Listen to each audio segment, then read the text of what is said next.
Rhonda. It is time. Help me, Rhonda. Help me, Michael. Ronda Rousey? If I fall. No, the old Beach Boys song. Help me, Rhonda. It's been a while. I don't think Ronda Rousey has anything to help me with. I think she. Well, I don't know. Maybe She could probably pop your back or something. Yeah. She'd slap me in the face, make me stay awake because I'm about to fall asleep because I've been working for what 9-10 hours straight, something like that. I mean, if you count sleep, it's been more than that, but whatever. Because it's time for episode 675 of the brand new, all different, all powerful Rage Select podcast here on Rage Select. And I'm Jeff. And I'm Mike, and 675 or something. What's that? I don't know. I was trying to come up with a pun, but nothing works with that. Okay, fair enough. I'm going to let that one go because I'm too fucking weird and sleepy. Hey, I'm weird and sleepy this week. So that's a thing. That I'm going to tell you that right now. Of course, this is week number 3 that I have not been smoking. I haven't smoked a cigarette in 3 weeks now. Proud of you. Everybody says that, and I'm just like, don't tell me that. I hate it. I want to do it so bad. But yes. Anyway, and also I didn't really do that much in the last week, Mike. I watched Ready Player One last night. What did you think of the Gundam? I thought the movie was fine. I feel like people. It's just okay. I feel like people either love Ready Player One way more than it deserves, or they hate Ready Player One way more than it deserves. And the Spielberg movie, I feel like they sanded off all the rough edges. Like they took all the dumb shit out, and they were just like, in the book they go into war games, in the movie they go into a movie that regular normal people have probably seen at this point in life. Yeah. I'm not saying War Games is a bad game. I'm just saying that like the book has them. The book is like he has to quote the entirety of War Games. Yes. Yeah. So it's he has to call and response every moment of the movie War Games. It's just like, oh, it's like that doesn't work in film form. Yeah. And it barely works even in book form. Yes. I don't know. I thought it was mildly enjoyable. Like, it's the sort of thing that it's a perfectly acceptable film. It's just, it got too hyped for me. Yeah. And then for everyone that I went to watch it with, for one of us, they're like, well, it's better than the book. Because I was the only one in the room who had never read the book. So I think it was better than the book. I didn't think it was a bad movie. I don't think I'll be remembering it, but I don't know. I guess I was struck by like, I've been listening to a lot of stuff, and I was even reading some of the comment section on Rage Select when we did the spoiler cast. People that were just like didn't like Infinity War for this reason or that reason or the other reason, and like my bar. Everybody already knows this is no shock to anybody unless it's your first podcast, but my bar is pretty low for movies. Like I'm willing to give a movie a lot of rope unless the movie is pretending to be super goddamn serious. Like Ready Player One was never just like this fucking hero like that Gotham needs. I mean, like, they're not saying any of that Harvey Dent bullshit. They're just like, it's the future. Hey, Tracer's here, and so's Chun-Li and the Battletoads. It's a Gundam. It's a video game. Whee! Halfway through that movie, the main character forgets that he wears glasses. Oh, absolutely. Never wears them for the entire rest of the movie. Just never wears them again. Nope. Let's not even get into the whole part where, like, apparently you can put people into just slavery. You can just, the U.S. government is fine with... Perfectly fine with virtual slavery. Virtual slavery. But, I was just... I don't know. I watched it and I was like, fucking... It's fine. It's fine. It's like, I don't regret watching it, but I don't think I'll ever watch it again. I might watch it. It comes on cable or something. I might watch it for a little bit or something. I kind of wish that I kind of wanted it on home video just to pause and look at some of the detail stuff that's going on in the background. I'm sure Randall will take care of that. Yeah. What about you? You see play anything interesting recently? I saw Deadpool 2 today. Did you? Yeah. Woo! How was that? It's good. That's it's better than Avengers Infinity War? I don't know about that, but I'm not sure on that one. Better than in Deadpool 1? I liked it more than Deadpool 1. You liked it more than Deadpool 1? Yeah, but I can't explain why, because embargoes and such. Oh, yeah. No. You don't have to go into details or anything. But I will say I watched it today, which I really enjoyed. I like that that's the... What I can say is that I have watched a movie. Yeah. I can neither confirm nor deny whether it was good or if there's any humans in it. But it's just, I also I got paid, and so I was looking through the PlayStation Store, and I bought Haunted Castle, which is the Castlevania arcade game. Okay, and that shit is hard. Lord. Wait, Castlevania arcade game? Yeah, they made a Castlevania arcade game years ago, and it's just called Haunted Castle. And the plot is that Simon gets married, and then Dracula just takes that shit, and then you just gotta go in and murder his ass. Oh my god, I kind of remember this. What platform was this? It was an arcade game. On? So wait, where did you buy it then? The PS4. It was one of the arcade classic things you can buy. Really? It was like $7-8. Neo Geo shit. I found it on accident because I was looking up. I saw I was going to re-download Double Dragon 4, and it popped up in the recommended. Because you were desperate to play like any Castlevania game. You were just like, come on, video games. I saw it, and I was like, I kind of want to play something. I want to play Castlevania. Because you played that City of Brass. You saw those whips, and you were like, I need them whips. Well, I was going to buy City of Brass originally, but it was like $20 by the time I got to it. Yeah. And then I saw that, and I was like, I'm going to do this instead. And this shit's hard. Yeah. It's really hard. It looks really hard. It looks like a but it's really short, too, though. Arcade game. Well, great. I've been wanting to watch Cobra Kai, but I didn't because I don't have Red. One, I don't have that, and two, it's like I just watching a series. Like I almost watched Anon came out on Netflix. I almost watched that. Which one? That's the fucking what's his name? God damn it! Shoot 'em up. Who's the guy from Shoot 'em Up? Clive Owen and Amanda Seyfried in like a future where everybody's got the Black Mirror cyber eyes, but then people can hack them to make you see like weird different shit. Yeah, never heard of it. Yep. But I didn't. So we'll just have to move on. I also saw Upgrade. Oh, did you? Upgrade is how really was that? It's really fucking good. Okay, good. It's full of amazing fight scenes. 2018's Hardcore Henry.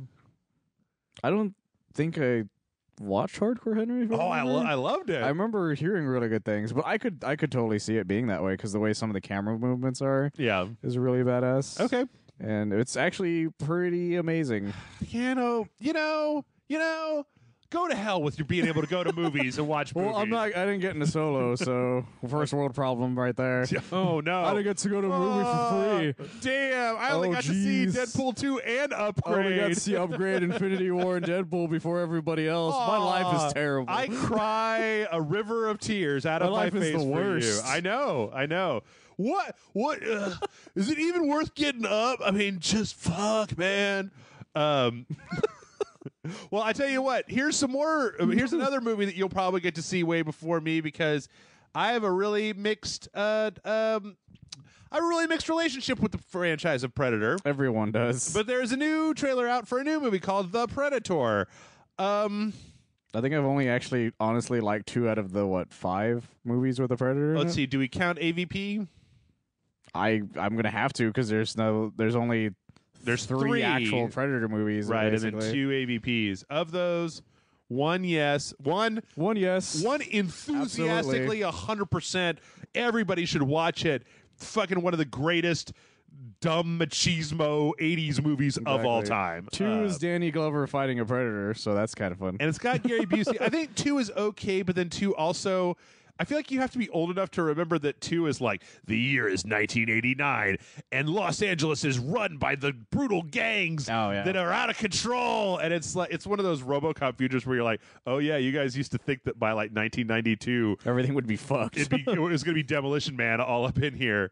AVP 1 is just. It is garbage. It is beyond garbage. It is full on garbage, and it can go fuck itself. I never saw the second one. I never saw Requiem. I actually kind of like Requiem in a really dumb way because it's like, because I feel like they did what I wanted, where the aliens and the predators all just land in this one dumb town, and they start fighting each other, and everybody in the town is just dying left and right, and they're just like, "Fuck! What are these things? I don't know. What the fuck?" That's kind of what you need to do with that series. Yeah. And then there's Predators, which I did not care for. Which had Topher Grace and Adrian Brody as a tough guy. Yeah, which is strange. I tell you what. This is my litmus test for Predator, and this is why I'm not super happy about this. Is every time they try to flesh out the like Predator backstory, I'm not into it. Like, I don't need to know that they're a high-tech warrior race that for honor, or that like they come to Earth and then there's a ziggurat full of aliens and that's how they prove they're a man. There's a lot of weird expansions to the Predator lore. Yeah. And a lot of times they fought superheroes. like everybody and their sister has fought the Predator and an alien at some point. Yeah. Like Batman, Superman. All I know aliens, is that it was probably RoboCop at some point. I wouldn't be surprised. like I feel like this is what happens. It's like Judge Dredd. The first few movies, it's just like, oh, this thing Those we don't are real, by the know. way. We don't know what this thing is. We don't know where it's from. We don't know what its motivations are.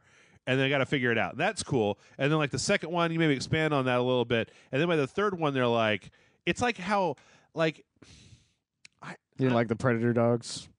oh fuck no. Well, look, the implication. I know Like that the this Hulk is. dogs, except with predators. I know I just got done saying that like my criteria for movies is really low, but like in a world of predators, right? Somebody's building the things, right? There's like a sweatshop full of predator ladies making those like nets that they wear, you know, and there's like an assembly line somewhere where they're making little shoulder lasers, and there's like a guy in a just a 3-piece suit with a predator head like watching them. I always think of that joke about the Klingons and the fact that it's like a war race, but they also have space technology. Yes. There's like the one nerd predator somewhere. Yeah. It's just like, I'm going to make a spaceship. And then they like shoved him out of the way when they finished one and they went to go hunt somebody. Yeah. At least on Star Trek, there was like, at least in the TNG era, like it kind of, as much as I love DS9, they kind of fucked it up a little bit in the DS9 era with the Klingons because you're just like, there's got to be somebody here who's just like a mechanic. Yeah. Like who's Somebody's making these ships. Somebody's making these warbirds. Somebody's fermenting your blood wine. Somebody has a blood wine estate Yeah. where they're slaughtering the targs or whatever and then fermenting the blood wine. And so, like, how is that motherfucker going to Stovacor? He's just going to die old, like with the Ernest and Patak Gallo estates with all of his blood wine laying around. Anyway, back to this. Warrior races are funny that way. Yeah. It's like somebody has to be the nerdy dude or somewhere. Well, because when there was only one, when we only seen the one in the movie Predator, it was fine just to think about like this is just one guy that went on a weird, like those just sad, crazy assholes guy. who pay to go hunt He's just lions. He was just some like politician. He's a dentist on the Predator homeworld who just saved up. This is his yearly excursion out to go kill Xenos. They're just hanging out in the spaceship waiting for him. Yeah. Is it mirrored? Does this ship kind of remind you of Samus's ship? The way it's shaped right there. Yeah, a little bit. So anyway, this trailer seems like it's got a shitload of plot going on in it. I think. I'm still not sure what's like, going on. What's happened to your team? Okay. Shane Black, number one. Yes. I like Shane Black. Shane Black. It hasn't done anything I don't like. Steered me wrong so far. Yep. Also, did you know Shane Black was in the original Predator? I did, actually. Yep.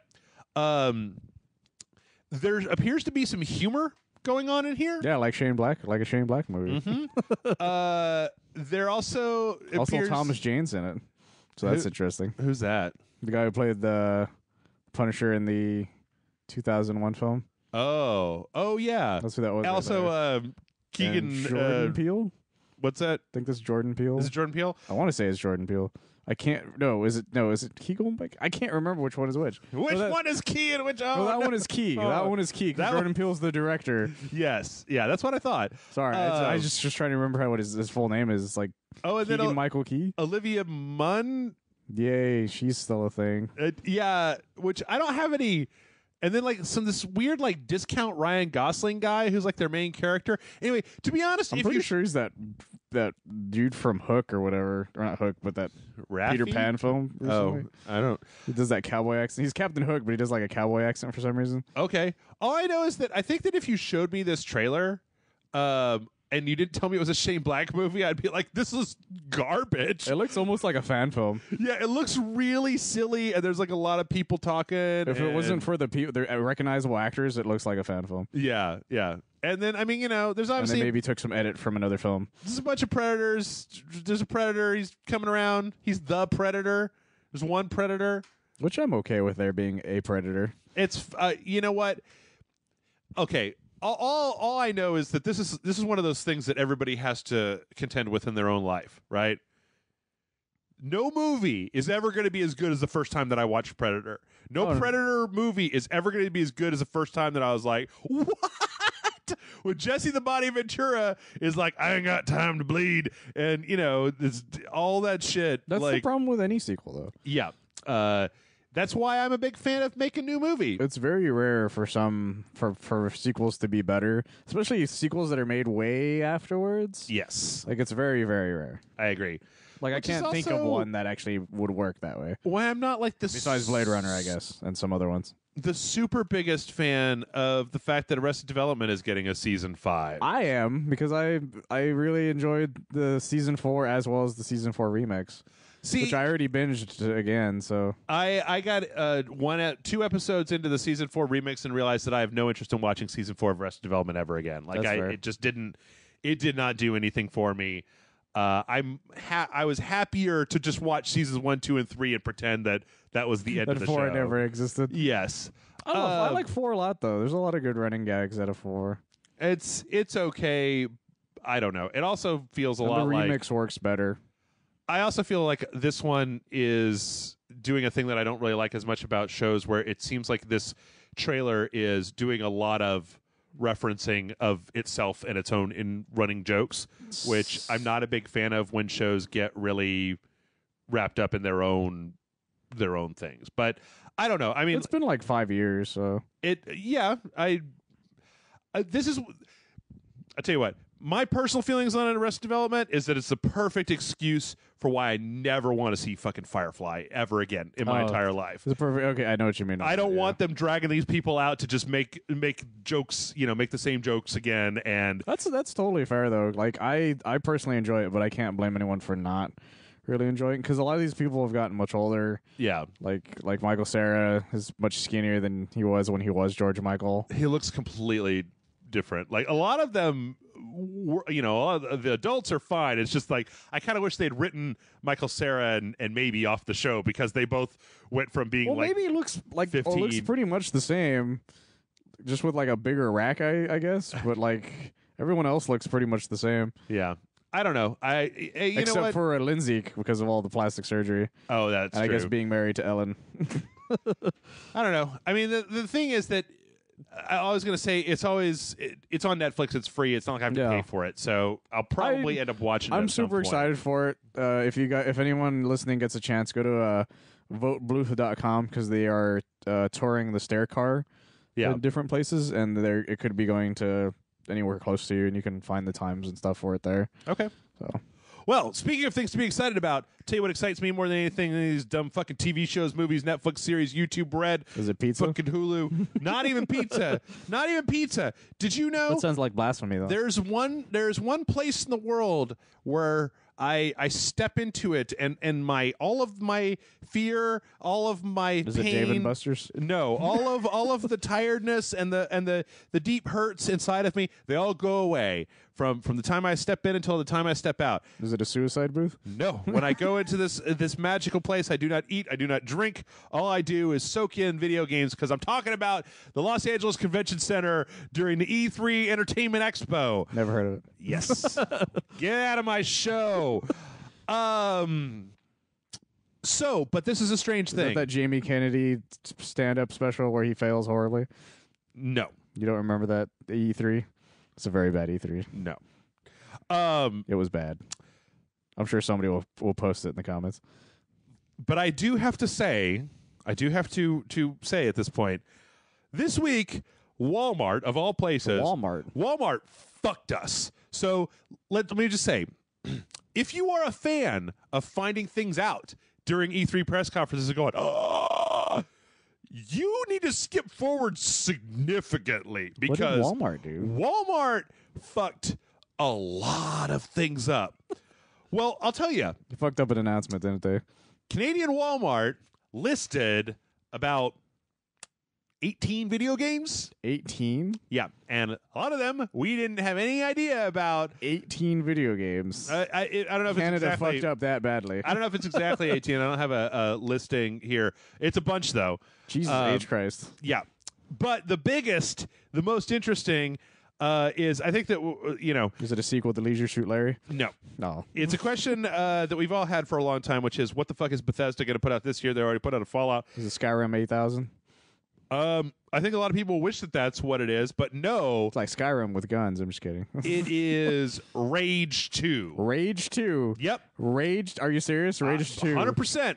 Walmart So Walmart listed, so at Walmart Canada on Twitter listed, put up a listing on their store for Rage 2 with just like a black box that says Rage 2 on it. Fucking Canada. The Rage Twitter account, which has been inactive for several years, added back at them and said wrong font, not all caps, incorrect key art, and then put like an anarchy sign in pink on their thing. I forgot about Rage entirely. To which Bethesda responded, dude, just one word.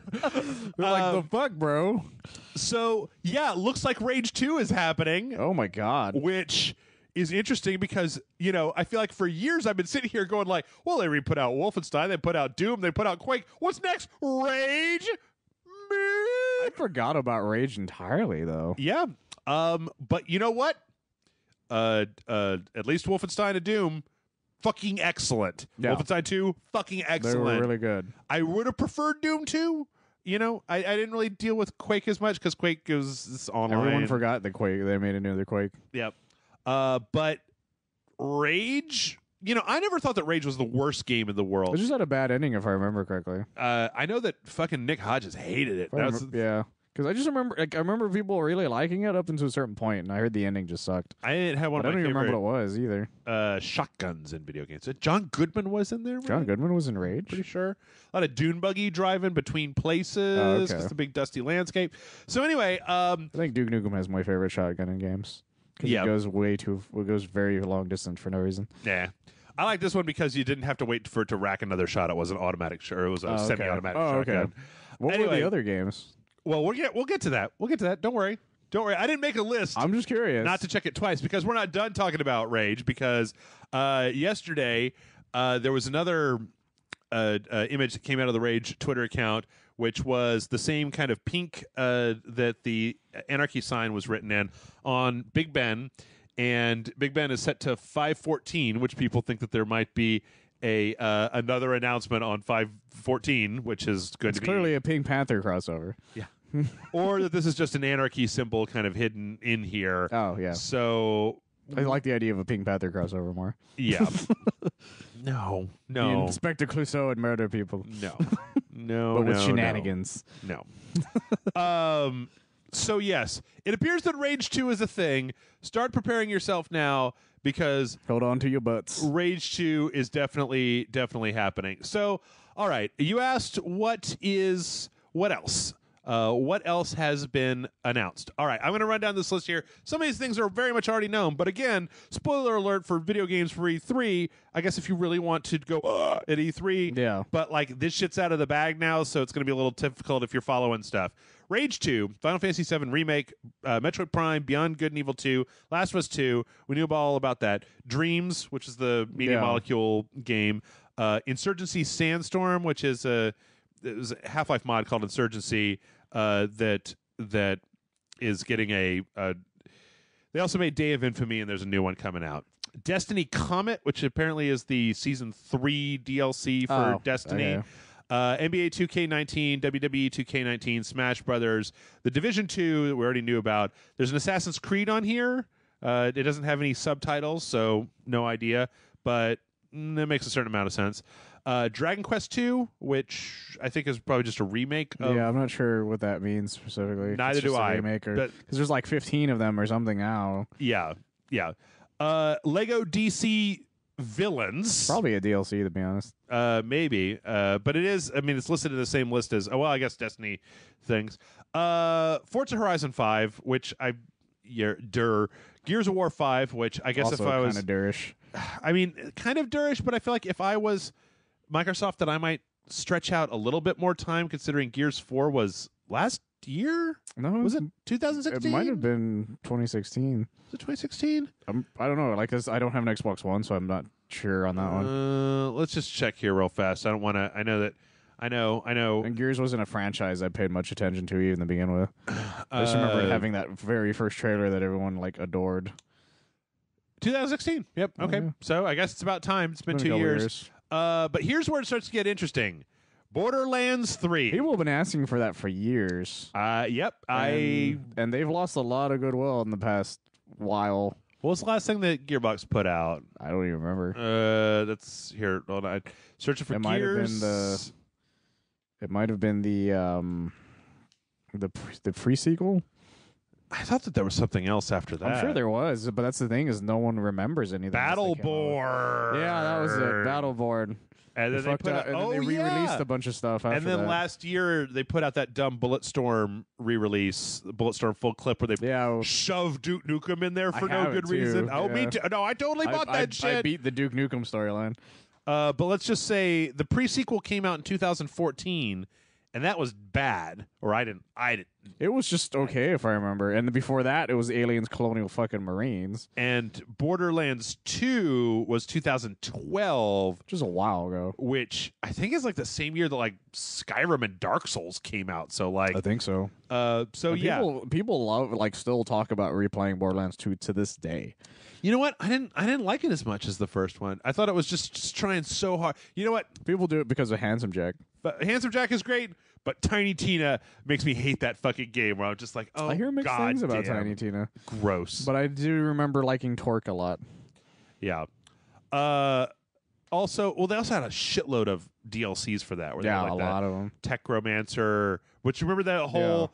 No, wait, was that the robot lady that they added? Because they added... I think so. Or that might have been pre-sequel? I'm not sure. No, that was definitely ran together. Because remember they had the big thing where that was like, this is the girlfriend class, right? Because the robot comes in to fight for you or whatever, and everyone's just like, oh, fuck you. Everyone was like, okay.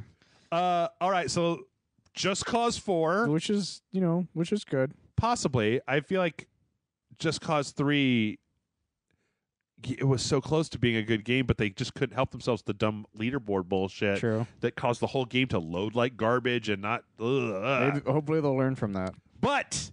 the last entry on this list is motherfucking Splinter Cell. But is it going to be good Splinter Cell or the last Splinter Cell that no one remembers existed? Sometime not that long ago, Ubisoft paid Ironside to come in and record some stuff for them. And if they didn't keep him there to record lines for this, then I'll never play a Ubisoft game ever again. And that's a promise from Jeff. The last Splinter Cell didn't have him at all. It was like a prequel. Yep. Mm-hmm. Nope, it was not. It was a sequel. I thought it was a prequel. Nope. Black Site was a sequel that had a suddenly strangely de-aged Sam Fisher. Yeah, that was the thing. That's why I thought it was a prequel, because he's like super young, which is why they didn't get Michael Ironside to do it again. Yep. He's like great before that point. Yeah. I think Conviction was excellent. There's only one I never played, and that was Double Agent, but like that one I liked a lot.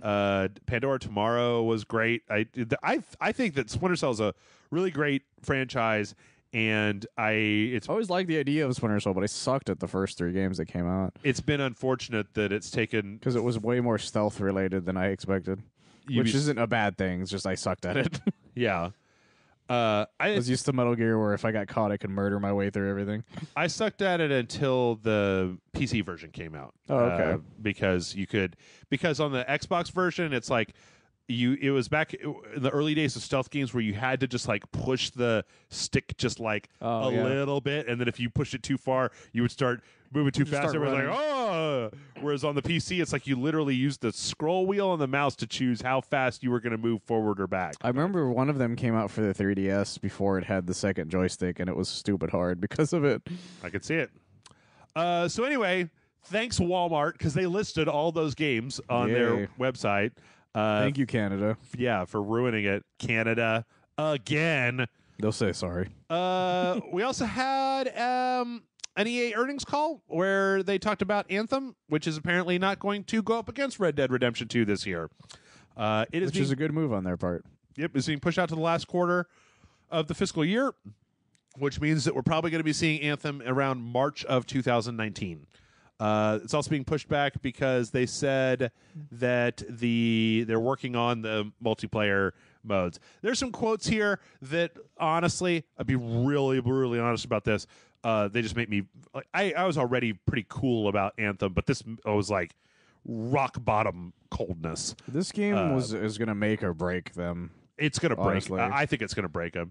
Every dimension, this is from Andrew Wilson, every dimension of this game will offer something entirely new for a wide audience of players. From a new universe with unique stories that BioWare is creating to cooperative gameplay to epic and beautiful environment and constantly involves around players, Anthem is a fundamentally social experience. We will open new ways for fans to join the community and play early, enabling us to shape and refine the game with their input and feedback. Look at all those buzzwords. It should have ended with synergy. It's just fucking Destiny. And you know what? I was playing Destiny 2 because I wanted to play that Warmind expansion for Rage Select, and it's not fun. Like I think it's like it's work. It's just like it's like Candy Crush. You waste your time. Like I'm not a high enough fucking light level to take on the $30 expansion that I bought for Destiny 2. So my option is basically go play Strikes Online until you get enough gear to be better at the game. And I'm just like, fuck no. Yeah, Destiny's really weird that way. And I don't see that this is going to be any different. I mean, I've seen what EA, or let me put it this way. If we would like to be a little bit... BioWare, right? Yeah, if we'd like to be a little bit more charitable, BioWare's multiplayer entries in Dragon Age, in Mass Effect 3, in Mass Effect Andromeda have never been impressive to me. 3 was okay, and even then it wasn't really anything expansive. It was functional. Yeah. Like, there were better multiplayer it was like a games weird to be horde playing. mode that was okay. Yeah. So it just sounds to me like they're trying to make their own Destiny, and I just can say that They were very ambitious with Anthem, but now no one is looking forward to it, as far as I know. Well, they fucked. I mean, you know. Okay. Like no one I know even talks about it. This is interesting because I was about to say the words. Well, they went and fucked themselves with the Battlefield 2 situation. What do you expect? But in that same earnings call, it was announced that Electronic Arts for fiscal year 2018 made over $5.1 billion US. That's $305 million more than they made in 2017. So all that FIFA money. Yes. No, exactly. Apparently, FIFA makes them a lot of money. FIFA and Madden, It's crazy how much those games make money on. Yeah, I mean the competitive play in FIFA and Madden apparently is up 75% from the previous year. Well, FIFA has a lot of microtransactions that people just didn't talk about. Yep. Which sucks because it means that Like it had its own loot box for football players. Yeah, which was crazy. It means that they can't. I mean, football players. The thing is that all this comes down to if EA is making money, then they're not going to stop doing the thing that they're doing. They'll be quieter about it. They'll be no, they're not less stop. shitty about it's just it. Like honestly, the only time it ever fucked with them was the fact that Battlefront 2 didn't sell as well as they expected it to. It still sold decently. It's just they expected more out of it. Yep. But everything else sold well, so why should they care? Yeah, which is unfortunate because just comes back around again. Again, allow me to just, whenever something like this comes up, to say this is one of the main reasons why whenever the subject comes up, I'm going to sit here and say, don't fucking pre-order things. Don't buy things ahead of time. Wait for the reviews to come out and don't buy it if it's not it has a, read the reviews, watch a Let's Play. Bonus. What's that? But my pre-order bonus. Nope. It's not worth it. Whatever it is, it's not fucking worth it because it lets these companies basically continue to do bullshit like this. And also the fact that, I don't think that I realized that EA made profits in the realm of billion with a B. $5.1 billion. So every time that there's fucking microtransactions in a game, it's just like, what the shit? I would be interested to know how much of that 5.1 billion came from online DLC / microtransactions / loot boxes / whatever. Because I gotta imagine that, maybe their profits were only $3 billion if you take away all the fucking bending the consumer over a barrel bullshit. I wouldn't be surprised though. Anyway, let me boil it down a little bit more from general grousing to just say, please don't order Anthem. Please wait for Anthem to come out. There's never going to be a shortage of your ability to go to a store and purchase Anthem, and whatever the pre-order bonus is, it's not going to be worth it if you spend $60 and the game ends up sucking. I don't even know what it's supposed to be at this point. I'm sure that we're going to see shitloads of footage at E3 this year. I do enjoy my little Goku I got from pre-ordering fighters, though. Yeah, I mean, I'm not saying that there ain't good shit from doing pre-orders. I'm just saying that the downside is that we give up our ability to, like, I'm a it's a firm double-edged believer sword, in the pre-orders. model that, like, if a game comes out and the word of mouth is that it sucks, that we don't go out and fucking buy it. Like, that's what I'm looking for in this world of video games, instead of guaranteeing that we're going to give them our money up front before we even see the game. Yeah, games are really bad about it now more than ever. Yeah. Whatever the DLC is, it's not. All franchises here and there. Yeah. Well, hell, look at that list that I just read. You know, most of them are sequels. Number two, the new entry, the new DLC for this thing. You know, remakes, that kind of thing. Yeah. So, just don't order Anthem. Like, no matter what it is, please just don't order Anthem. I don't even know what the game is anymore. And you know what? If it's good, if it turns out that the game is really good, you can go buy it. Like, there's no advantage outside of some trinket, some thing that's never worth it. It's never going to be truly and completely worth it. So just wait until the game comes out. You can buy the collector's edition after it comes out with the season pass and everything involved. But just, like, wait for 1 fucking second and then check the scores on Metacritic literally the day the game comes out and see what they are. And if it's below 70, then maybe don't buy Anthem. Maybe look at it a little bit more on YouTube first instead of letting them, because they're going to put on a good show. Mass Effect Andromeda looked fucking excellent. Like, it looked great when they showed it. Kind of.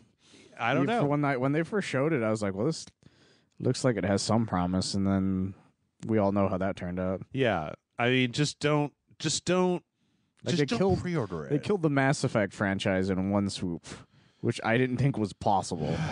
Game. Anywho, we're not done with E3 because also, in a strange move that I should obviously know at this point, Ubisoft is going to be talking about 3 new maps and a few new classes for For Honor at E3. People still play For Honor? Fucking A, they do. This shit's like The Division, where you don't realize it because you don't play it. Oh, okay. And then there was a story that I looked up that was like, 3 million players last weekend or something like good. that. Like, I like the idea of For Honor a lot. Yeah, I liked when I played it. Like, I had a good time playing it. I never really got a chance to. Yeah, apparently it's even better now than it was back then. Well, so. good for Ubisoft. Yeah. I gotta say, Splinter Cell. Let's see, what else do we think? No Far Cry, because that's obviously off the table. Well, that just came out. Yeah, probably new Assassin's Creed. Probably DLC for For Honor. Oh, what's the racing game? The Crew, the Division? No, the Crew. I think Division it's the Crew. 2, the Crew 2. Maybe some more Watch Dogs stuff. Splinter Cell, Just Dance. Oh yeah, Just Dance. Rabbids. No, there was already DLC for Mario Rabbids. There might be another Rabbids thing. I wouldn't be surprised because that sold pretty well. But anyway, that is everything we have to talk about with E3. But there's the Cyberpunk or whatever they're going to show off there apparently. Oh, at E3 this year? Yeah. I'm trying to kind of... I heard that in passing. I don't know if it's true or not. Probably. It's about time to see that. I mean, I guess, did they show Gwent at the PC show last year or something like that? I think they announced Gwent last year. Which, I think that's what they did last year. And then the year before, and then before that, it was Blood and Stone and Hearts of Wine, or Wine and Blood, the 2 DLCs, right? And then The Witcher 3 obviously came out, I think, the year before that. So, they've had plenty of time to work on that. But yeah, it's about time to see Cyberpunk 2077. Anyway, let's talk about Nintendo. Yay. A lot of things to talk about with Nintendo. Yeah. First up, Nintendo has created a new stand for your Switch that you can use to power it while it's out of the dock, so you can play 2-player on a little table. Oh. So I feel like that was something that was much needed. Yes. For those of you who don't know, the tablet part of the Switch, the bottom of it is where the charging port is, so it'd be hard for even a third-party manufacturer to make something. Very strange, yeah. So they've made like kind of what looks like a little rocker that you can slot it into and then still kick it back on the kickstand. But yeah, it's going to be $20, and it's going to be coming out July 13th, the same day as Octopath Traveler and Captain Toad. Which, by the way, both those games. Oh well, All the demos I played for Octopath Traveler were great, and Captain Toad Treasure Tracker is a delight, and you probably didn't have a Wii U, so It's very adorable. Go check it out. That's the good Nintendo news. The bad Nintendo news, well, okay, let's call this the medium Nintendo news, and then we'll go to the bad Nintendo news. The medium Nintendo news is that we've got some their subscription service. Yep, subscriptions. Well, the online pass essentially is coming because everybody does it. For Nintendo, it's going to be 1 month for $4, 3 months for $8, and then a year for $20. Honestly, it could have been much worse. Could have been worse. The main Especially issue, with Nintendo's track record of how well their online works to begin with. Here's the problem that I have is that that Nintendo and Sony have now established that, like, because when you pay for that shit, that you're going to get some stuff. And like with Nintendo, that stuff is going to be NES games, right? It's got online now. Right. Or whatever. Yeah, you can share. Yeah, what does that mean? It means that I play can, like, Mario Brothers 3 with someone online, I guess. I'd be like, hey, Michael, I need to go to the bathroom. Hey, here, play my Mario 3 while I'm in the bathroom. It's like, okay, cool, thanks. Because, yeah, they also announced the list of games. Well, also, I don't know if they've ever clarified this. Somebody can please tell me if I'm wrong about this. But, like, last time I heard, you were only going to get to play the game for 1 month, and then it was literally going to, like, go off of it. I heard they changed that, but I have no idea. I keep hearing back and forth on that one. It's been very spotty. I would like some elaboration on that, if anybody can find it.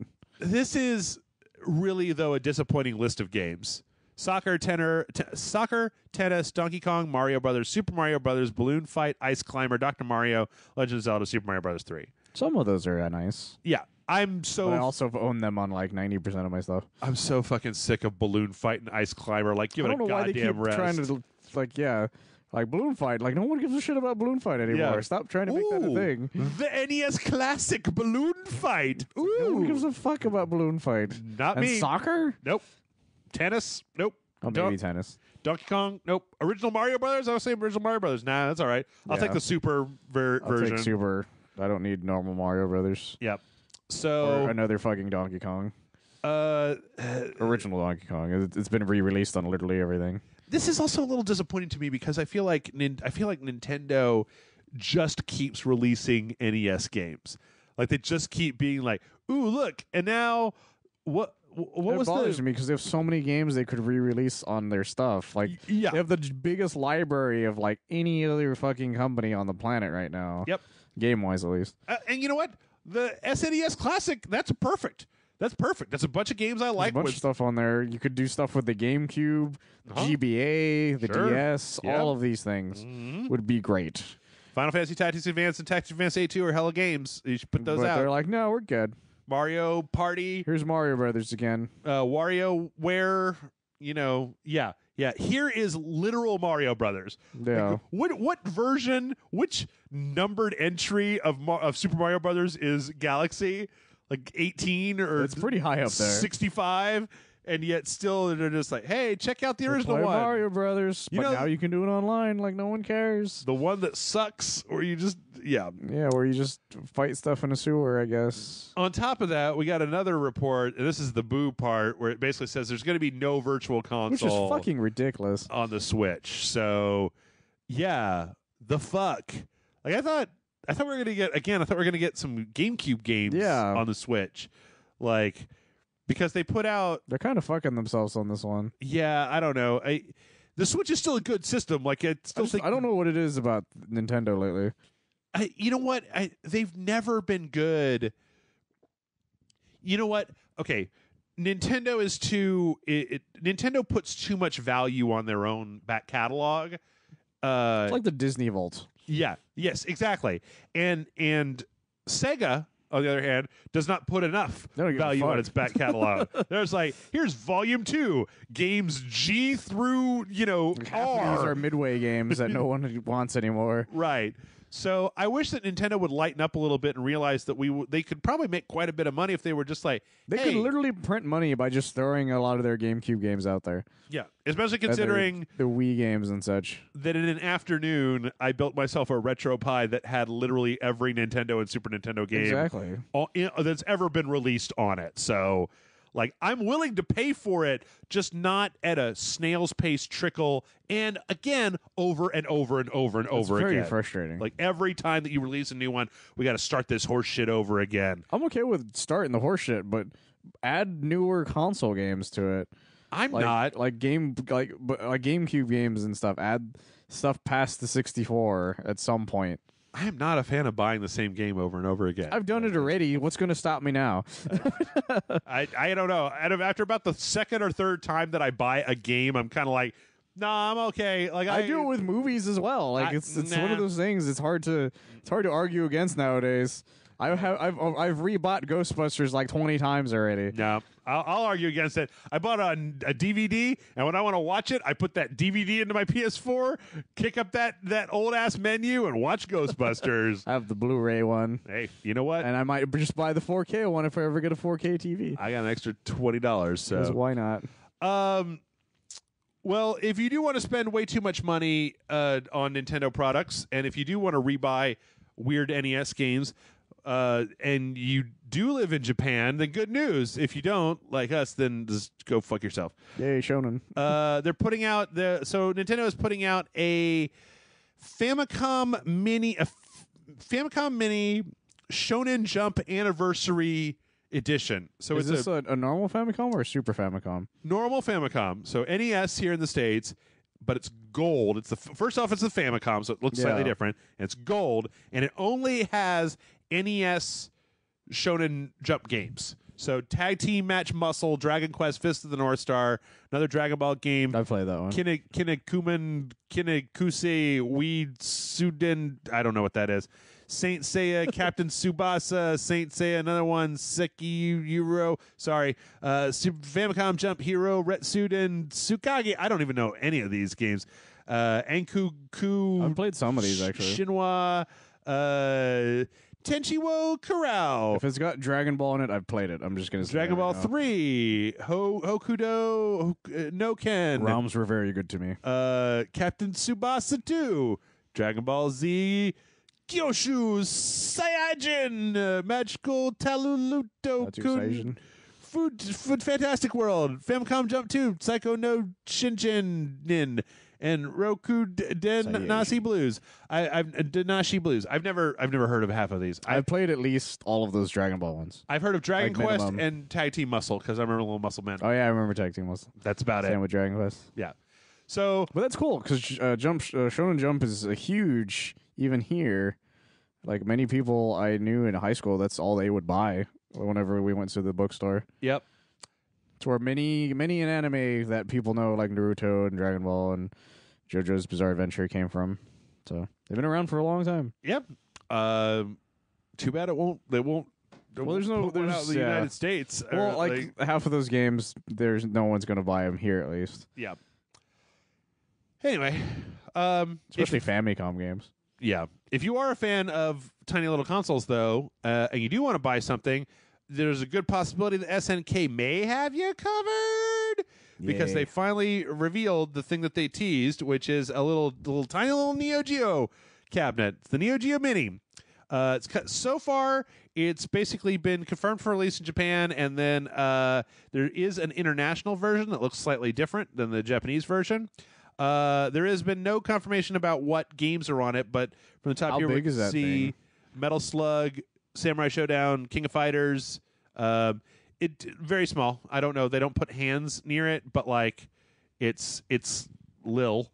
Is it like that little Rampage game that Matt Frank owns? I don't have any idea. Super tiny. I don't have any idea. But it does have a little screen in it, and you can play it. But what's cool about it, though, is that it also has an HDMI out and connections for controllers. So that's you can good. Literally play it on the TV. I would not play King of Fighters on something that small. You don't want to go to like the bar and then just bust out a little arcade cabinet and be like, beep, beep, beep, okay, I probably would consider that at least, just to be weird about it. I guess it would be kind of a little bit cooler if it like folded up at all, or if there was like a travel mode. Yeah, I'm like, how does this thing work? Is it battery powered? Do I have to plug it in?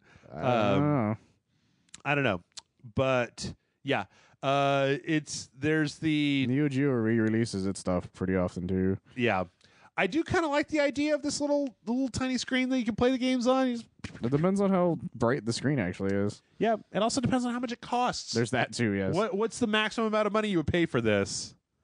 Like 25? 60? What I mean, depends on how many games it has. It depends on how many games it has and how big it is. Also, what those accessories cost. Like, does it come with the controllers to plug it into the TV? Yeah, that all depends on purely that. Yeah. And even then, some of these games, like I said, you can just buy them again on other stuff. It's true. The Switch has already come out with a lot of these games, too. Switch is fucking lousy with Neo Geo games. Yeah. So, But yeah. no virtual console for some fucking... Never mind. We'll go past that. Finally, if you're looking for a way to play your video games remotely, apparently Valve is going to be letting you do that with your phone. Yay? Apparently, you're going to be able to put Steam Link on your iOS or Android phone. And if your PC is hooked up to a 5G network or Ethernet in your house, you're going to be able to essentially Steam Link games to your cell phone from your PC, which I have no idea how that's going to work because... Well, they make controllers for phones, so... Yeah, I can kind of see where it's going from. But are you going to have one of those to use this? I feel like you would, emulated considering some of controls? the games. Yeah, Like, I don't know. I've had a hard enough time playing like actual phone games that are designed that way, let alone like actual games for a PC. Yeah, I just wonder, like, And only so many of them will work on some of those controllers. and even, I mean, like, even if it had full on XNA support for the architecture, like, there's not enough room on a screen to emulate a full Xbox 360 controller. Oh, probably. Yeah, absolutely not. That's why I said they would have to have a controller for some of these. Apparently, you could also use it, though, to stream your video app purchases. Let me ask you this, Michael, as well as everybody at home. Have you ever actually purchased a movie from Steam? I didn't know Steam sold movies. Oh, fuck yes, they do. I didn't realize that. I don't PC game, to be honest. I know, because when you go to Steam, you click on new releases, you have to click games only, because at first there's a bunch of... It's not just regular movies, though. It's weird. Like, Now I'm curious. Let's you and I take a little stroll down the lane of Steam. So if we go to Steam and we go to new releases, and then we go to all new releases, and then we just check on videos, we get... here's Dear White People Season 1, but Red Eye, and this is not... They're like... oh my God. Fuck? The videos that here's The Night of Something Strange. This came out on May 7th, and it's $5 on Steam. And I guarantee no idea. we're gonna go here. It looks like a porno. I guarantee you it looks like a porno, because it's all like, the videos that they watch on Red Letter Media's Best of the Worst? Yeah. It's like, this is where they're being announced or released now. Like the new versions of those videos where it's like just some jackass with a bunch of friends and a video camera Oh, God. who decided to make a horror movie. I feel like it's being released on Steam for $5. Yeah, this does look like a porno. They all look like a porno. Especially, the way it's shot looks like it was a... They all look like a designed that weird way. porno. Oh no, here's this lady. You guys could go watch this trailer right now. Oh no, something's happened to her. She's a zombie. She's got something on her face. Grar! And they look really bad effects, and they're running, and then get in the car quick. And let me tell you, look, let me just show you, because we don't need to watch any more of this. Fuck. Yeah. I gotta start doing. Amanda and I gotta start reviewing these movies. I think that she would really like to do a movie Oh review my show God. where it's just Steam movies. But I'm gonna show you right now. You guys at home can follow along. It's 61 pages of this. Just movies on Steam. Movies on Steam. Here's The Follower, and they all have the same kind of Steam layout. They're all just these weird Z-grade horror movies. What the fuck? Here's a Paul Rodriguez stand-up special. Here's Paul that movie Rodriguez. Winchester. Here's a movie called Most Likely to Murder. Yep. Here's a movie called The Color of Time. It was the released fuck? on April 27th. It's Is that Mila $4. Kunis? What's that? Yeah, that's probably Mila Kunis. Yep. It's And James Franco and Jessica Is that Chastain Zach Braff? and Zach Braff. Have you ever heard of this movie before in your life? The Color of Time? I've never heard of this movie. It says it on Steam that was released on December 2nd of 2014. I've never heard of The Color of Time. So, that. So anyway, now if you're like, shit, I've spent over $6,000 on videos on Steam. How will I ever watch them on my phone when I'm downstairs? Well, now you know. Are they ever part of the Steam sales? I don't know. When the next time a Steam sale comes up, we should see if they ever pop up the same way. Yeah. Where they're like a cent or something. All right, trailer time. Hey, guess what? That Fortnite that everybody's into, and that Thanos that everybody's into, they're together now. That is everyone's into. Have you seen all the videos of him dancing? Yes. It's amazing. People love to make Thanos dance. Apparently, so the thing is, I actually looked this up. Now, in this specific game mode, the Infinity Gauntlet drops somewhere on the map. First person to pick it up becomes Thanos, who can shoot like giant beams and is very powerful but super slow. And then when somebody kills him, like they get the gauntlet. They or already whatever. had to nerf it though. Yes, that is true. Like within like a week, they had true. to update it to lower it. I kind of wonder why. Like Shield Cap. Apparently, he was OP as hell. Yeah, he's fucking Thanos, Yeah. man. Like you're playing the Fortnite Thanos. You like, have the Infinity Gauntlet, so yeah. Yeah, calm it the fuck down a little bit. Be like, it's not fair. The Mad Titan's too strong. And be like, it's fine. It's fine. Even then, apparently, he's still pretty strong. Yeah. Somebody asked me if I could go back and play this. Nah, bro. That's all right. I'm done with Fortnite. I don't enjoy the weapon characteristics or That's handling fair. or whatever. It just doesn't appeal to me all that There's much. no way we could survive long enough to become Thanos. Well, I feel like all you have to do is luck onto it, right? So you just sit there and play the game until you luck into the Infinity Yeah, I Gauntlet. guess that's true. All right, next up, we got a full-on story trailer for Agony, which... Would you really call it a story trailer, though? Because I don't know what the fuck was going on. There was a lot of, like, muttering and whispering about the a lot red of lady. muttering and demon breasts, I guess. There were a lot of tits in here. There's a lot of face vaginas. There are a lot of face teeth vaginas. This game has been in development for a long time. I feel like it would make a great Doom level, though. Yeah, it looks like it started out looking a lot like a Nine Inch Nails music video, but then when it gets into color by the end, like I feel like the sound was mixed all wrong and it wasn't like punchy It's or a very anything. strange trailer. Anyway, I'm gonna be real interested to see exactly what the fuck this game is and what the fuck it's about. But This is supposed to be an M-rated game, but it's really hard to tell. Like, it's really easy to tell why it became an AO before they did a few changes here and there. Well, what I wonder is like at least a couple of the characters in this trailer are boobtastic. Oh, like, absolutely. They're just 100% naked out there. demon ladies. How are they going to change that? Anyway, They're doing out. what Kevin Smith with Zach and Mary make a porno, where they're like, we're just going to push it as hard as you can without getting that X rating. Yeah, we'll find out at the end of the month. All right, next up is Death's Gambit, which is a game that I've been following a long time because, it's a Souls-like, big bosses, medieval kind of fucked upness. So it's not a game about Gambit. No, unfortunately not. No card throwing, nothing. I didn't know. Cajun accents. At least the Cajun accent. It is a little strange though that it looks like the art style in the beginning of this with this little animation looks so much different than what you see at the end. That's been happening a lot, though. I was on my PS4 looking through stuff, and that was like happening all over the place. Yeah. Where it's like this crazy intense trailer, and then you see the game, and you're like, oh, it just looks like something that would work on my phone. Right. I don't know. At least this one, though, we now have a release date for, which is what, July, August 14th this year.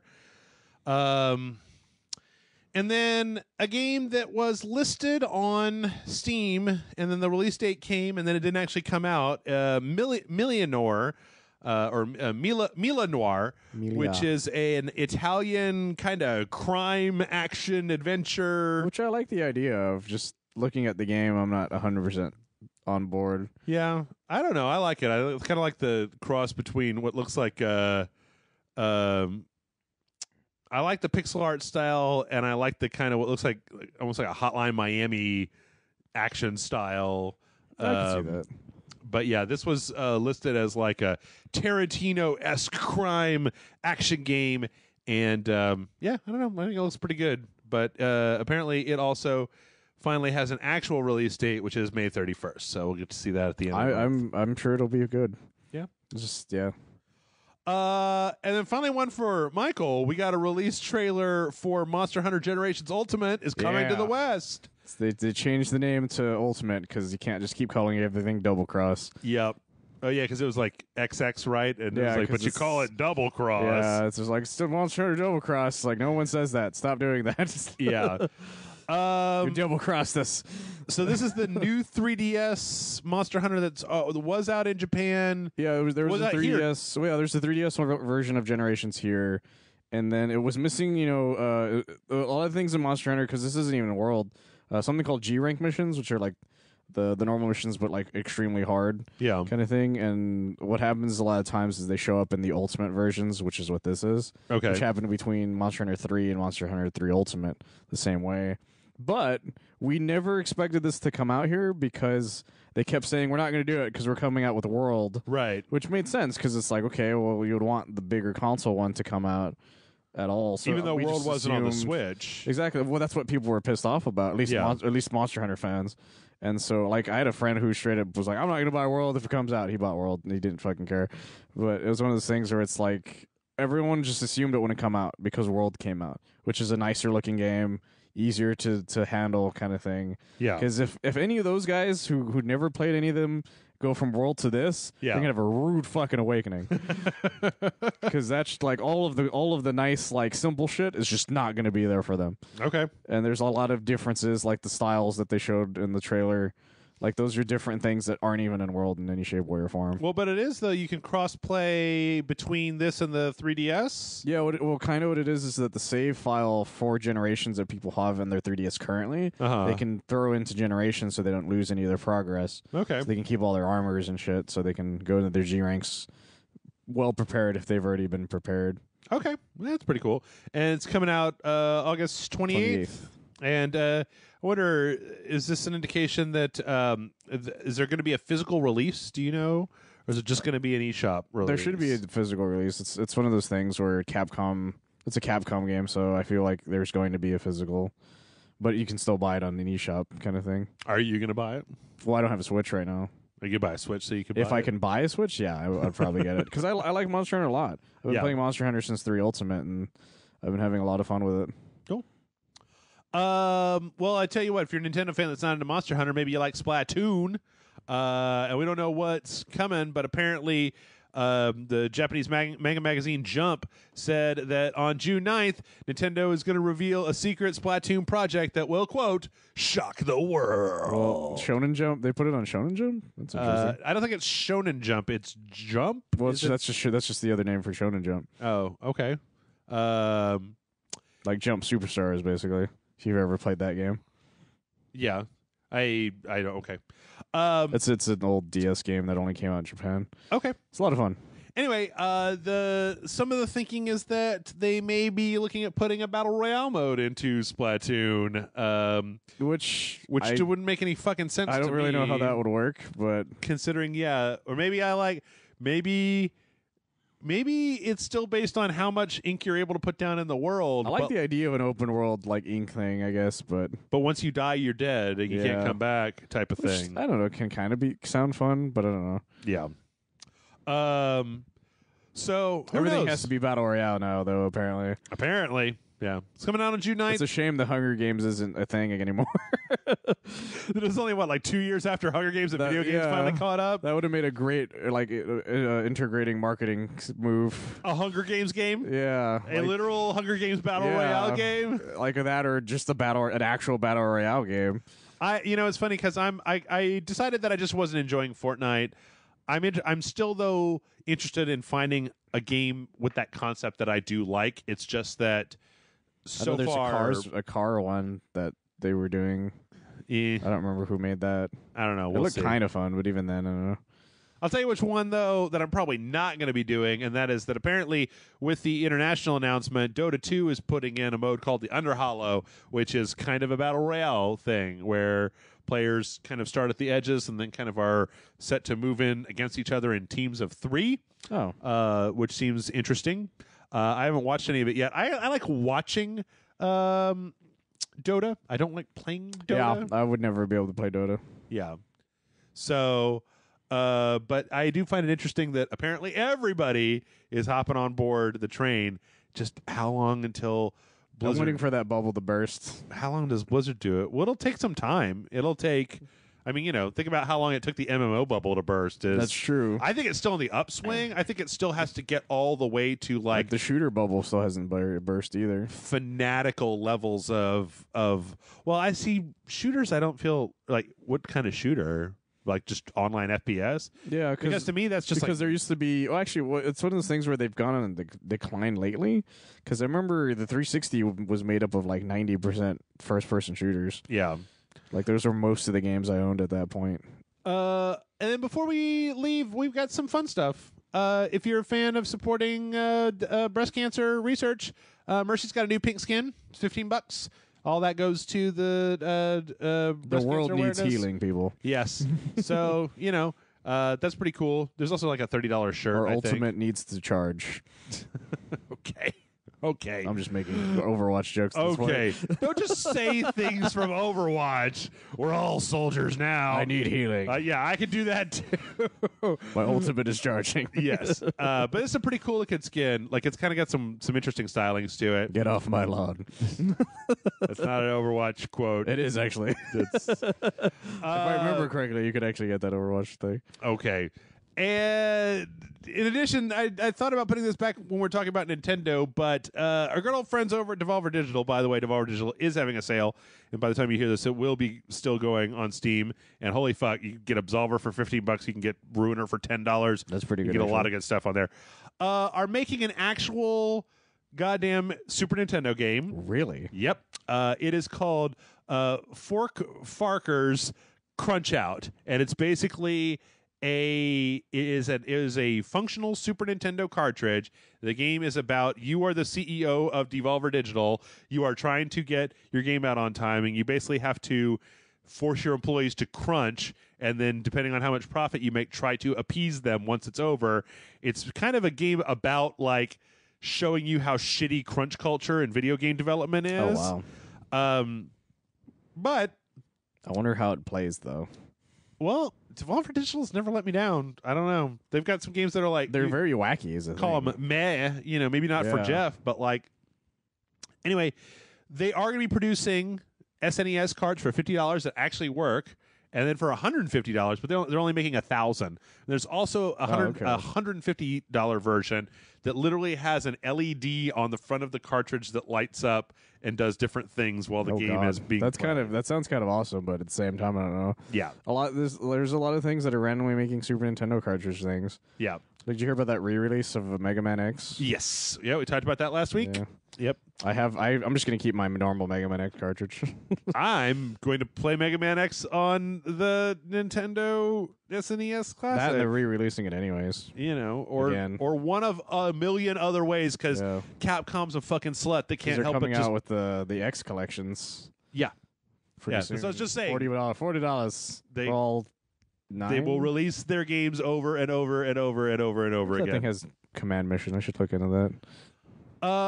And finally, last but certainly not least, DLC is coming for Star Trek Bridge Crew, and it's the DLC that I want for Star Trek Bridge Crew. You too can do Next Generation fan fiction. None of this J.J. Abrams bullshit. None of this TOS bullshit. Some good old fashioned TNG Bridge Crew. But can you do the sit down that Jonathan Frakes does?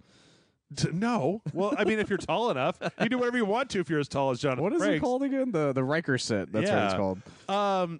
This is going to be $15, and it's going to give you the NCC 10701D, the Enterprise. It's going to be a new command station called Operations, which allows you to move people around NPC personnel on the ship. There's going to be some new randomized patrol and resistance missions, but best of all, you get to be on the Enterprise, and you can fight the Borg now. Is there a virtual Oprah hanging around? No. Oh.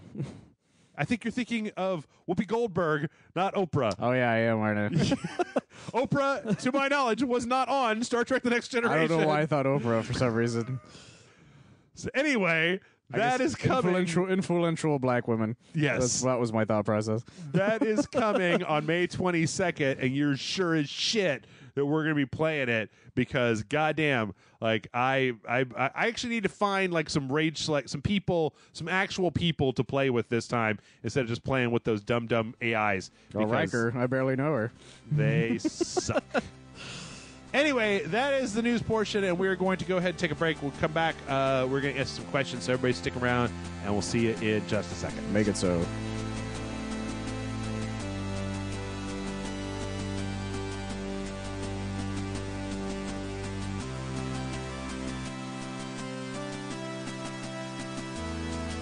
All right, and we're back. We're back, and I've got roughly 1, 2, 3, 4, 5, 6, 7, 8 questions worth of power left in me. Oh, God. And then at the end of this, I'm just going to drop the microphone and die and rise from my grave later. You pop out of the bonfire or whatever. Yeah, when the However altered Dark Souls works. I was going to say when the altered beast guy rises me to rescue his daughter, I would like it on the record that I was not making a Dark Souls reference. I did, because that's the only thing I thought of right away. There you go. mail@rageselect.com is the email address, and this week our first question comes in from Scaredy Crow. Scaredy Crow says, Dear Jeff and Ragetastic co-host Michael, why is Rockstar so afraid of featuring lady protagonists in their games?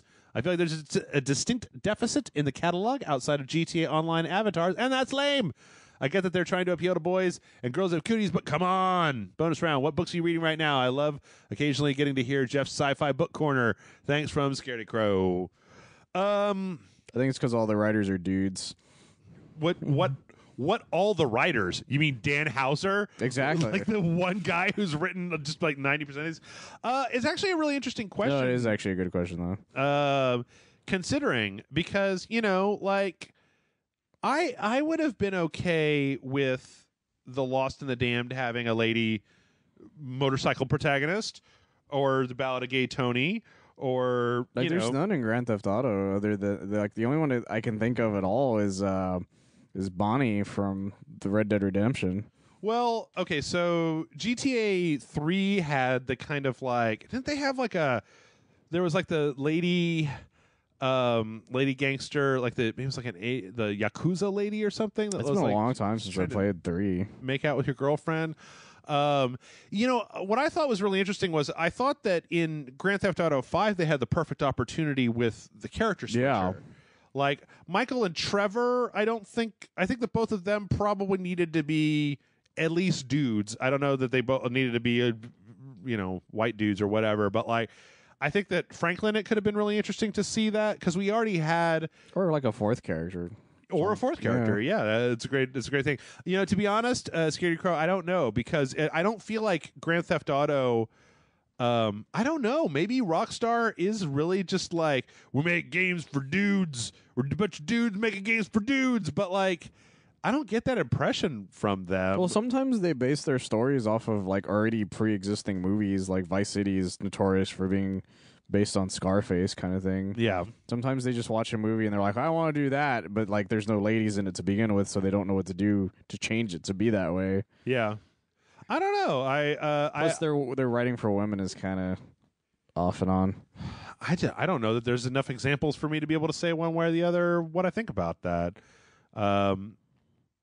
Like I guess here's a really good here's a question is that they just said last week that, and obviously every game is different, right? But they said that Red Dead Redemption 2 is going to have one character. It's just going to be Morgan, right? I think that's kind of a shame because yes, Red Dead Redemption was definitely Gary Marzipan's introduction to the world, and we're all better for it. But Red Dead Revolver, I love Red Dead Revolver, had a lot of different protagonists. We had an Indian, we had the kind of Red, the main character. There was like a British guy. There's a woman soldiers. as well. There was a woman in there, I believe. Yeah. So I think it would be kind of interesting if maybe they tried to pitch back a little bit further there, but I don't know. Well, they didn't originally make Red Dead Revolver because Red Dead Revolver was made by another studio originally, and then they just published it. Is that true? Yeah. No, it was supposed to be a Capcom game or something, if I remember correctly, originally. Yes, but the Capcom version is a different version. Like that game that came out, Rockstar North made that, I'm pretty sure. I could have sworn that it was like more of a publishing kind of thing. No, which is why everything is so different after that. No, because I've seen footage of what Red Dead Revolver was supposed to be when it was a Capcom game, and it was like a crazy fucking like Power Stone Devil May Cry looking game. Like it was definitely different. Yeah, developed by Rockstar San Diego. Oh, okay. Which because I love Red Dead Revolver. Yeah, which to be honest, I don't know if Rockstar San Diego. Let's see. They developed Midnight Club. Okay, and Smuggler's Run. Oh, Smuggler's Run. It looks like they didn't got. This is back when companies were bringing stuff on. So yeah, Red Dead Revolver was originally a Capcom game. I do know that. Yeah, I remember that much about it. The footage. Let me see if I can find it. The footage of original Red Dead Revolver is so different looking that it might as well be a completely different game. Because I remember followed it. I followed the development of it, and it was one of those things where they announced it one year at E3, and then it just completely evaporated. And then like 3 years later, let's see, Red Dead Revolver, PS2, E3, 2002. It's back when it was a Capcom joint. This is... I guess it looks kind of similar. It's been a long time. It's somewhat similar. You know what it looks like is like what's that game? God Hand. It kind of looks like God Hand. Actually, yeah, it totally does remind me of God Hand. Like a weird Western version of God Hand. I just remember that it was still fairly similar, but yeah, its art style is completely different. Yeah, it's a little different looking than what we eventually got. The UI is definitely different. Like Red looks a little different too. Yeah. It's a really strange thing because you wonder, like, how the fuck did that happen? I guess that maybe a company that Capcom either owned or had stock in made it on spec. But let's see. Rockstar Games, have they made... Let's see. Outside of Grand Theft Auto... Okay, so, all right. I think I can tell... look... Scaredy Crow, I think I can tell you the answer to this question. It's just a really depressing thing, right? Games like Remember Me, which is not a good example, Tomb Raider, let's think of some other, what are some other lady, Bayonetta, like games with a lady protagonist. Not Beyond Two Souls, what is it? Beyond Good and Evil. Beyond Two Souls? Beyond Two Souls, with Ellen Page. These games I feel like they don't, that they review well and that they sell decently, but that they never sell as much as the company really wants them to. I think we're still fucking stuck in that thing where it's like there is a subsection of gamers that are, and I've literally talked to them on this website, that are guys that are not interested in playing a game that doesn't have a guy as the main character. And I've openly had people say that to me. Like when they have the ability to make a character in their game, they make a character that looks as close like them as humanly possible. They're not interested in playing a game that has a character that doesn't look like them or isn't their same gender. I'll admit it. When I was in my teens, that's exactly how I was. Yeah. Like I got over that like sometime like 6 years ago, but I was really like vitriol about that when I was in my teens. So I think that for something like Grand Theft Auto, like it's kind of a weird statement to make, but it's safer not to take a chance on having such a big game have a protagonist that might turn off your fan base to the point where they aren't going to buy the game. I mean, like that's, I think, literally what we're talking about. It's been very tricky lately, you know, because Ubisoft got all that shit for what happened with Assassin's Creed Unity. Mm-hmm.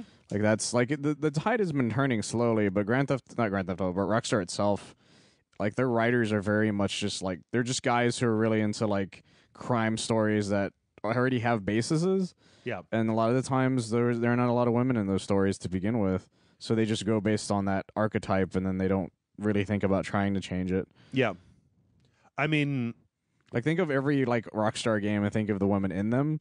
The only really positive one that I can think of off the top of my head right away is Bonnie from Red Dead Redemption. Like right away, like some of the other ones are kind of like. No, a little crazier. Fuck. Max Payne Squeeze and Max Payne 2. Yeah, but they didn't make Max Payne 2. They didn't? They only made Max Payne 3, remember? Oh, I think did they publish Max Payne 2? They published Max Payne 1 and 2, but they made part 3. Okay. That's why me and you always give Max Payne 3 so much shit. Yeah, well, that's true. Mona Sachs. Yeah, no, And she's dead in 3. So well, that's true. Yeah, I think that I honestly think though that it's. I mean, you look at so the Warriors is they literally use the Warriors characters. So, exactly right. Like that's the thing is all most of their games are either made from something or their archetypes are already there to begin with that they just went with. Right. Like, I can't remember any women in L.A. Noire that you aren't accusing of murder, and his wife, who he cheats on anyways. With the lady, with the German lady or whatever, who God, L.A. Noire. L.A. Noire is kind of a mess. Also, they didn't make L.A. Noire. That was another one where Team Bondi made. All I know is that Rockstar is not great to women a lot of the times. I would have to say that when it comes right down to it, Scaredy Crow. And even Michael's family is kind of crazy. Yeah, I kind of like Michael's family story though, because at the end it's kind of like one of those. It's almost like the Bundys where they're just like, yeah, we're fucked up, fuck you. But I think that it's just a matter of this company that sees these years-long, super intricate projects as it's a fucked up thing to say, but I feel like we live in a world where if you're looking to hit the broadest possible video game shooty bang bang audience, make your main character. We always talk about it. Mid-30s, grizzled, half-beard, white guy who's like, I was retired, but that's the character that is the safest face to put on your video game. Is basically Nathan Drake. Somebody that looks like Nathan Drake is the safest character to put on your game in this day and age. And until we get into a situation where a game where you can create your own character sells better than a game where you just put any kind of generic white dude in it, whatever. I feel like it's definitely. I keep an eye on this stuff, and it's definitely gotten better over the years. Oh, it absolutely has. But I don't think that you're going to see. I think that Grand Theft Auto / Rockstar in general is going to be one of the last men on the wall, right? Even Max, like we talked about, Max Payne 3 is just so much grizzled fucking Max. Yeah, hey, Max Payne, fucking Batman. A lot of women get murdered in that game too. Yeah. So I personally don't have any problem with it, but again, I think that the reason you're seeing it is because it makes financial sense. If you're looking for the safest possible thing, it makes sense to have your main character beat some dude. As for the books thing, though, yeah, you read anything? I started reading The Disaster Artist. Oh yeah, yeah. How's that working? It's really it's really funny and kind of disturbing at the same time. I was talking for a while about. I was reading the Honor Harrington series, which is a series I quite liked, but then I got to the book 12 and it was on a cliffhanger, and it turns out that was like 5 years ago, and in the last 5 years the guy who writes the series has been writing just spin-off stuff from this universe, which I don't really interested in. Like, I'm interested in the main character. But the nice thing about reading 13 books in one series is that by the time I got done, there were new entries in all the series that I'd been ignoring while I was reading all 13 books. Oh, okay. So I'm currently reading the Von Heppner's The Lost Artifact. It's Lost Starship number 8, which is... Von Heppner is one of the cheesiest, like when you talk about like, why do they put any ladies in video games? I like war science fiction. That shit is like dude central. Like, I loved the Honor Harrington series because it was a 13-book series where the main character was a lady. And I was like, hey, this is refreshing. It's a lady spaceship captain. Because it's a spaceship captain. There's no reason. They could be anything. They could be a child or an old man or a bear or whatever. But Von Heppner writes the most fucking Captain Manly Man in the galaxy. The main character of the Lost Starship series is Captain Maddox, and he works for Star Watch. And they're trying to keep the evil new men from conquering the galaxy with their terrible cyborg technologies. And there's a hidden evil. It's so fucking cheesy. And he's just like the cockiest space cock to ever cock a cock. He's just like, I can't have any indecision on my ship. You're relieved. I'm Captain Maddox. And it's so garbage, and I love it. I love it so much.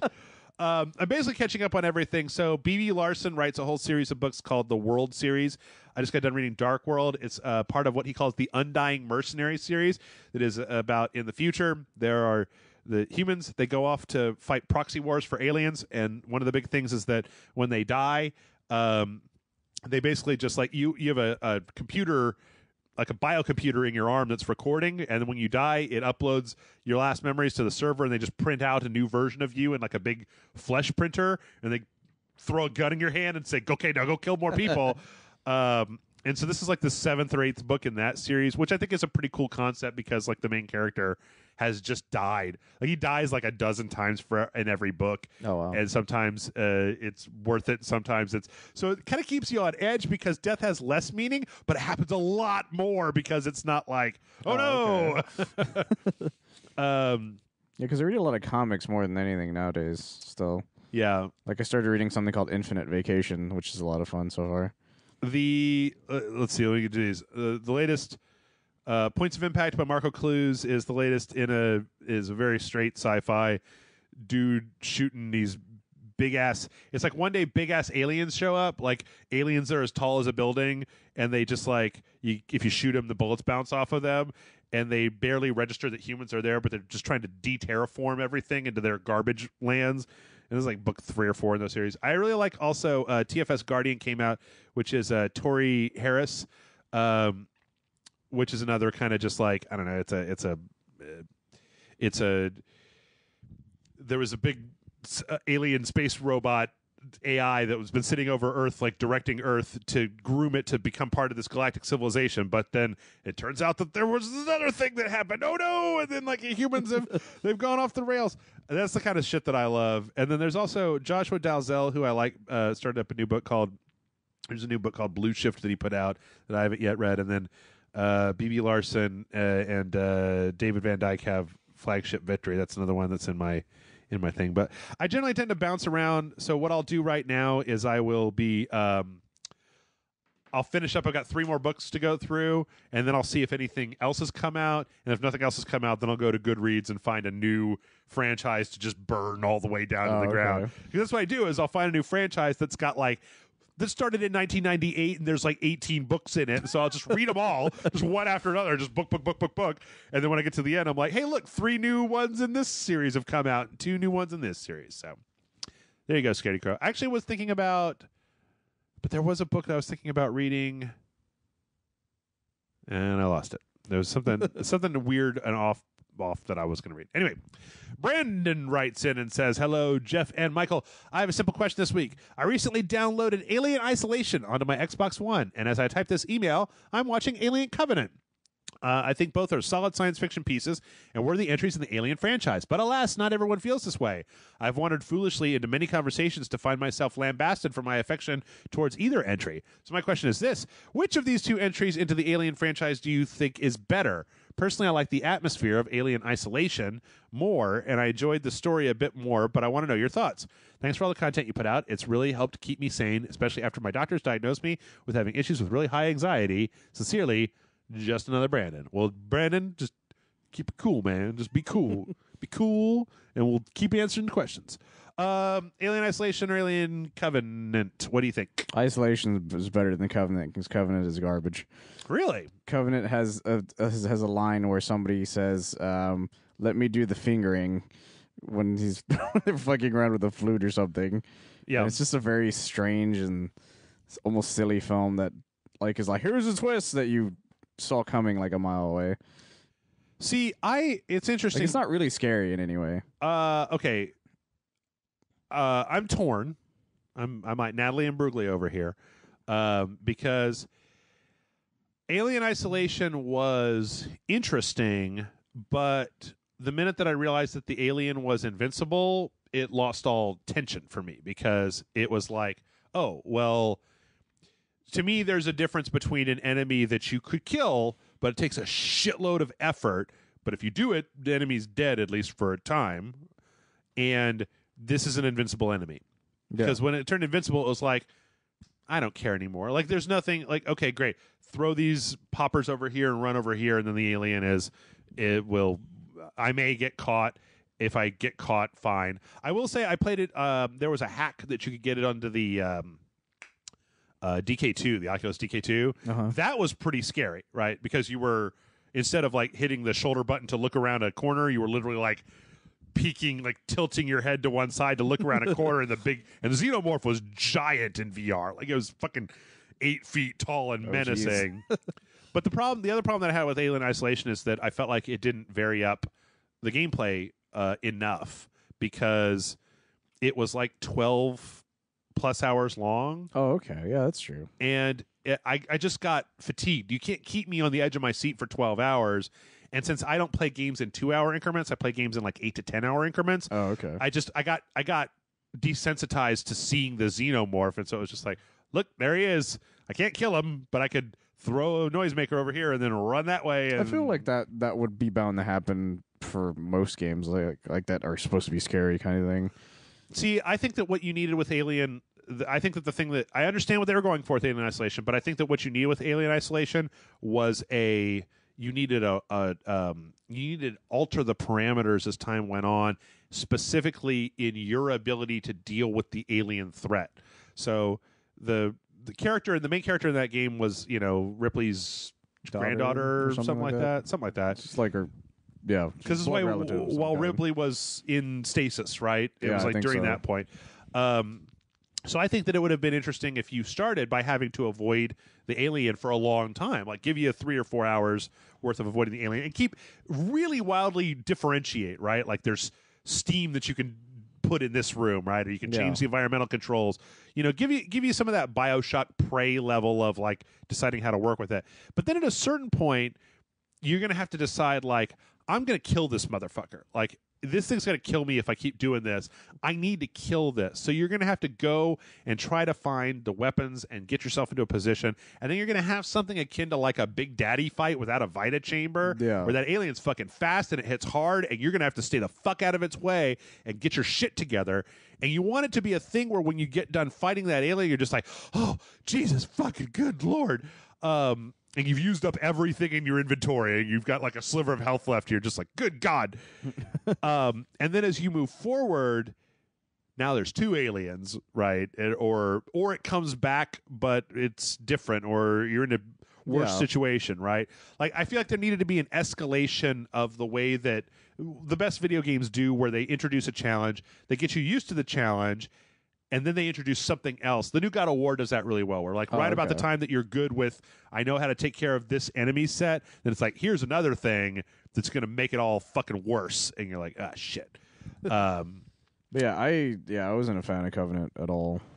See, what was weird to me is I was a fan of the first half of Covenant. As much as I really didn't like Prometheus very much, I kind of liked the David stuff in Covenant, because it was like, what does it mean to be a completely amoral, psychotic android?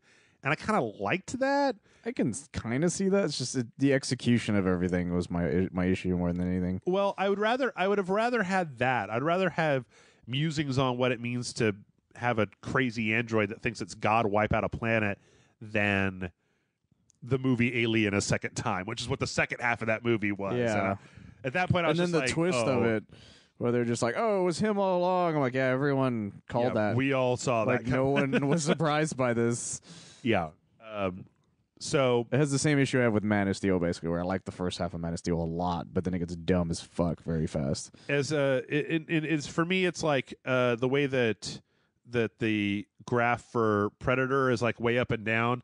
Alien is kind of just like it's like a roller coaster. Alien, and then Aliens is like the best in my IMHO, and then it just kind of slowly goes down. Is that like Alien 3, not as good as Aliens, not as good as Alien, but I still enjoy it. Alien Resurrection, I know that, or was that what it was called? I think so. I know a lot of people fucking hated that movie. I didn't. I remember it being the opposite. I remember people hating 3, and then some like kind of liking Resurrection. I definitely understand that the big white crooning alien is stupid. But you know what? You got Brad Dourif, and you got like Sigourney Weaver and Winona Ryder and that dude with the super shoulder hair. Because that one was Joss Whedon. Or was it Joss Whedon? No. Partially, or who was it? It was somebody like big behind it. I just don't remember who it was off the top of my head. I think it was it's a French director. I think it's the guy that did because like someone was well known in the geek community or something for having been part of it. I think it's the guy that did Delicatessen, if I'm not mistaken. Let's see, Jean-Pierre Jeunet. Yeah, Jean-Pierre Jeunet, who did Amelie, Delicatessen, Micmacs. Yeah, but somebody worked on it or something. Hold on, I'm gonna try to find out. The writers were Dan O'Bannon. And Joss Whedon has a writing credit on it. That's what it was. But I didn't have a huge problem with Alien Resurrection. Didn't also have who was the crow bad guy? The guy with permanent throat cancer and he flies the ship. Yeah. Right? The guy who talks like this. Yeah, that guy. I like him. Yeah, And his little group of Ron Perlman space bounty hunter guys. I like that movie. I remember people kind of liking Resurrection enough, but I remember people hating 3 because the way 3 opens, kind of thing. 3 is interesting because it was such a mess. Because they just kill like everyone who survived aliens right away. You should go check out. Have you ever seen the some of the drafts, some of the ideas for Alien 3?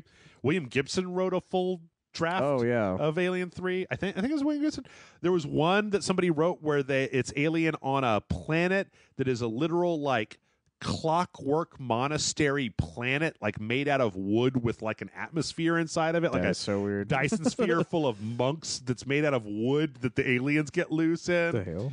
There was one where they talked about how the alien was a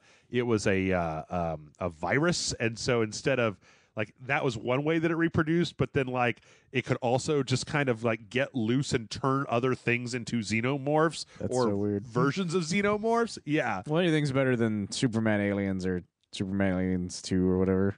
Oh. Have you ever read those? No. They're very strange. What I find really interesting is the fact that the actual alien xenomorph aliens killed off Wildstorm. They killed off Stormwatch.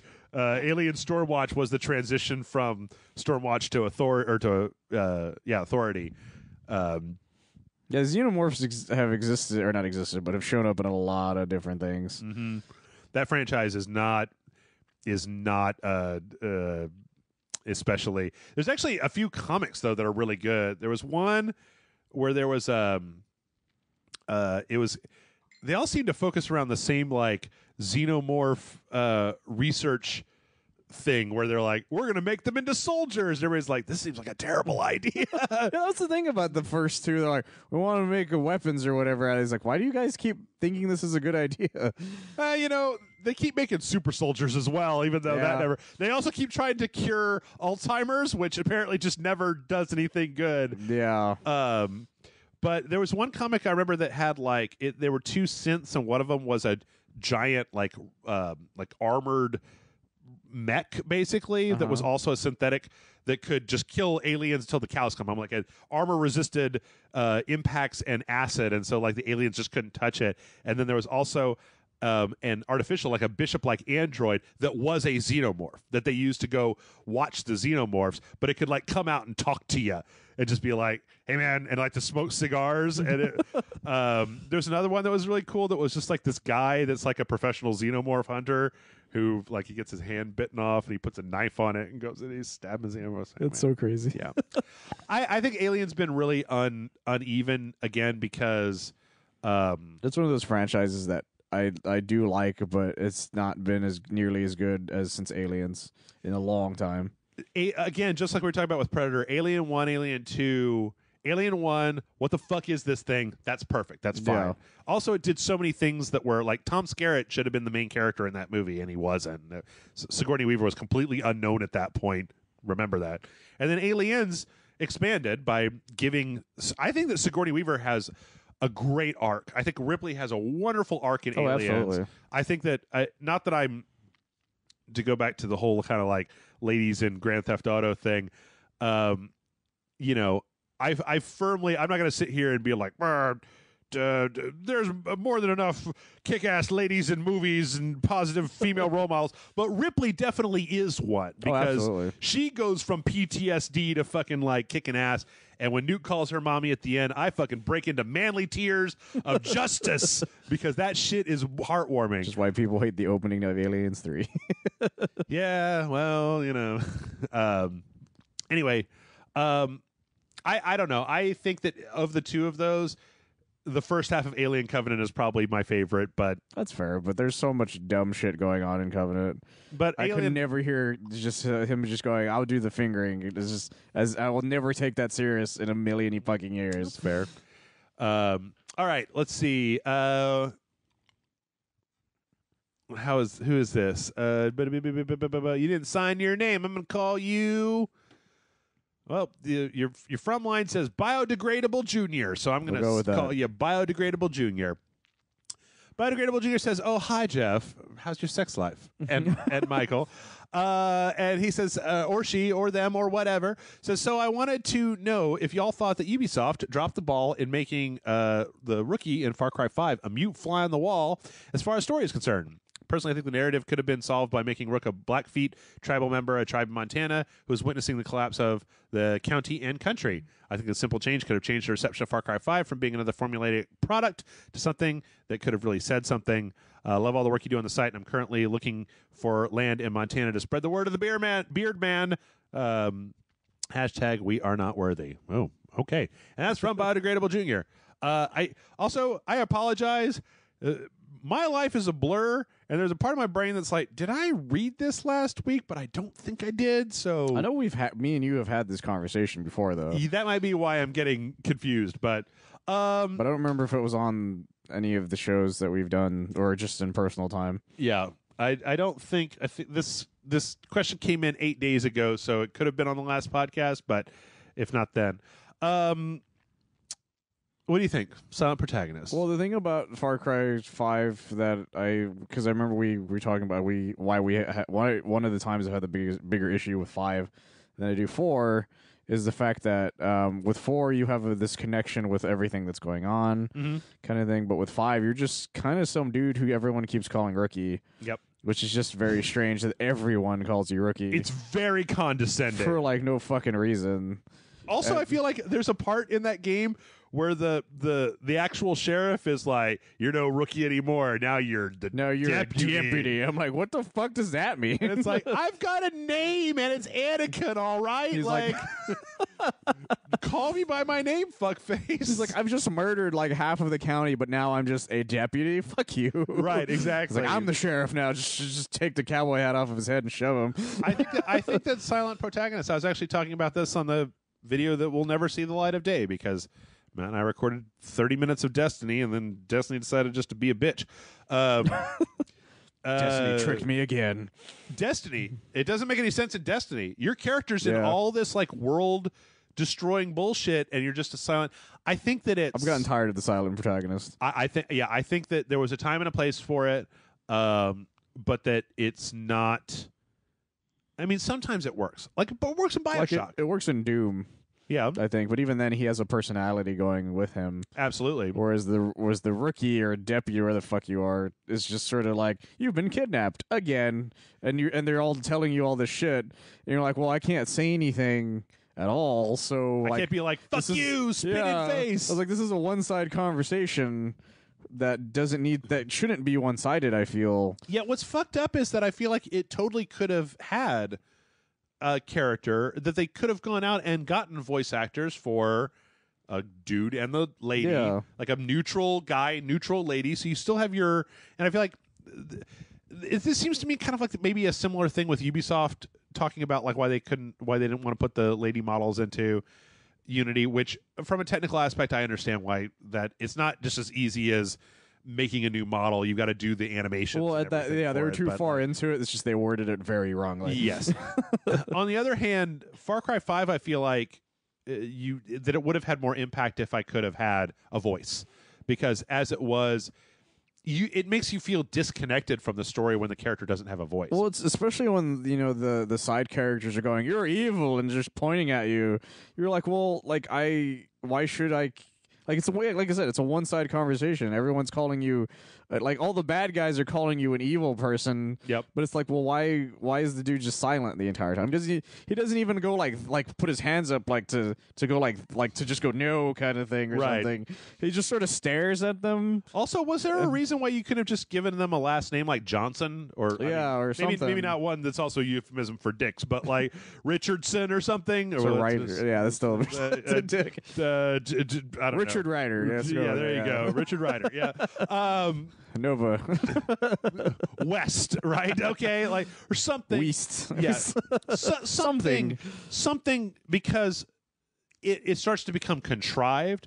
It also starts to become really strange that your character has no reaction to what's going on around them when you consider the crazy shit that goes on with your character. Yeah, and every single person, even people who know you're not a cop, keep calling you Rookie. Yeah. And it's like, why should... Like, you don't care about anything going on in the story because of it. You have no connection to everybody. Mm-hmm. You're just like, oh, I hate these people because all they do is kidnap me every 20 fucking seconds. Yeah. It also would have been, what it really would have worked is, did you ever play Titanfall 2? I did. Not very far. You know how they would just give you the ability to be like thing A or thing B, and it didn't matter what you said. Yeah. Like it was just for you. It was just for you to express yourself just a teeny bit. I don't need a Mass Effect morality system. Of course, I do think that a Mass Effect morality system would have helped Far Cry 5 immensely. Oh, the ending doesn't help either way. Yeah, like if you had a series of moral questions, kind of like you did in Far Cry 4, about do you want to be harsh or do you want to like spare these people even though they're monsters or stuff like that, like that would have then, and then if that maybe informed which ending you got instead of just making this weird choice at the very end, which again, sorry, both endings suck. Nope, They just suck. But the thing is, like, the next time I want a silent protagonist, I want him to straight up just start speaking sign language to people. Because at that point, I'm like, fine, sure, be silent that time, but fuck it, talk people. It's funny because it works in something like Souls, right? It works there. Or even there's nothing really going on in those, though. Right, because there's not a lot of interaction. You get dialogue from people, but it's all kind of coming at you. So that's fine. Like, all the story is kind of just stuff you find. Hell, man, I think I even would have rather had... I think that when I talked to people in Far Cry 5, if they had recorded a few different takes of different things and then brought up the JRPG... Just, you don't even have to have them talk. Just give me a response, and then we all agree that I said it, and then they respond to whatever the thing was that I picked out of the three different things. Yeah. I feel like that would have been immensely more, because I just got done, I got done playing God of War, and I've still got Yakuza 6 that I'm trying to work all the way through, and I have so much connection to Kiryu Kazama or Kratos. Oh, both Ks. Double K for Kiryu. So much more of a connection to those characters than I have to the silent protagonist of Far Cry 5. Yeah. I have more of a connection to fucking Far Cry 4's, that dude.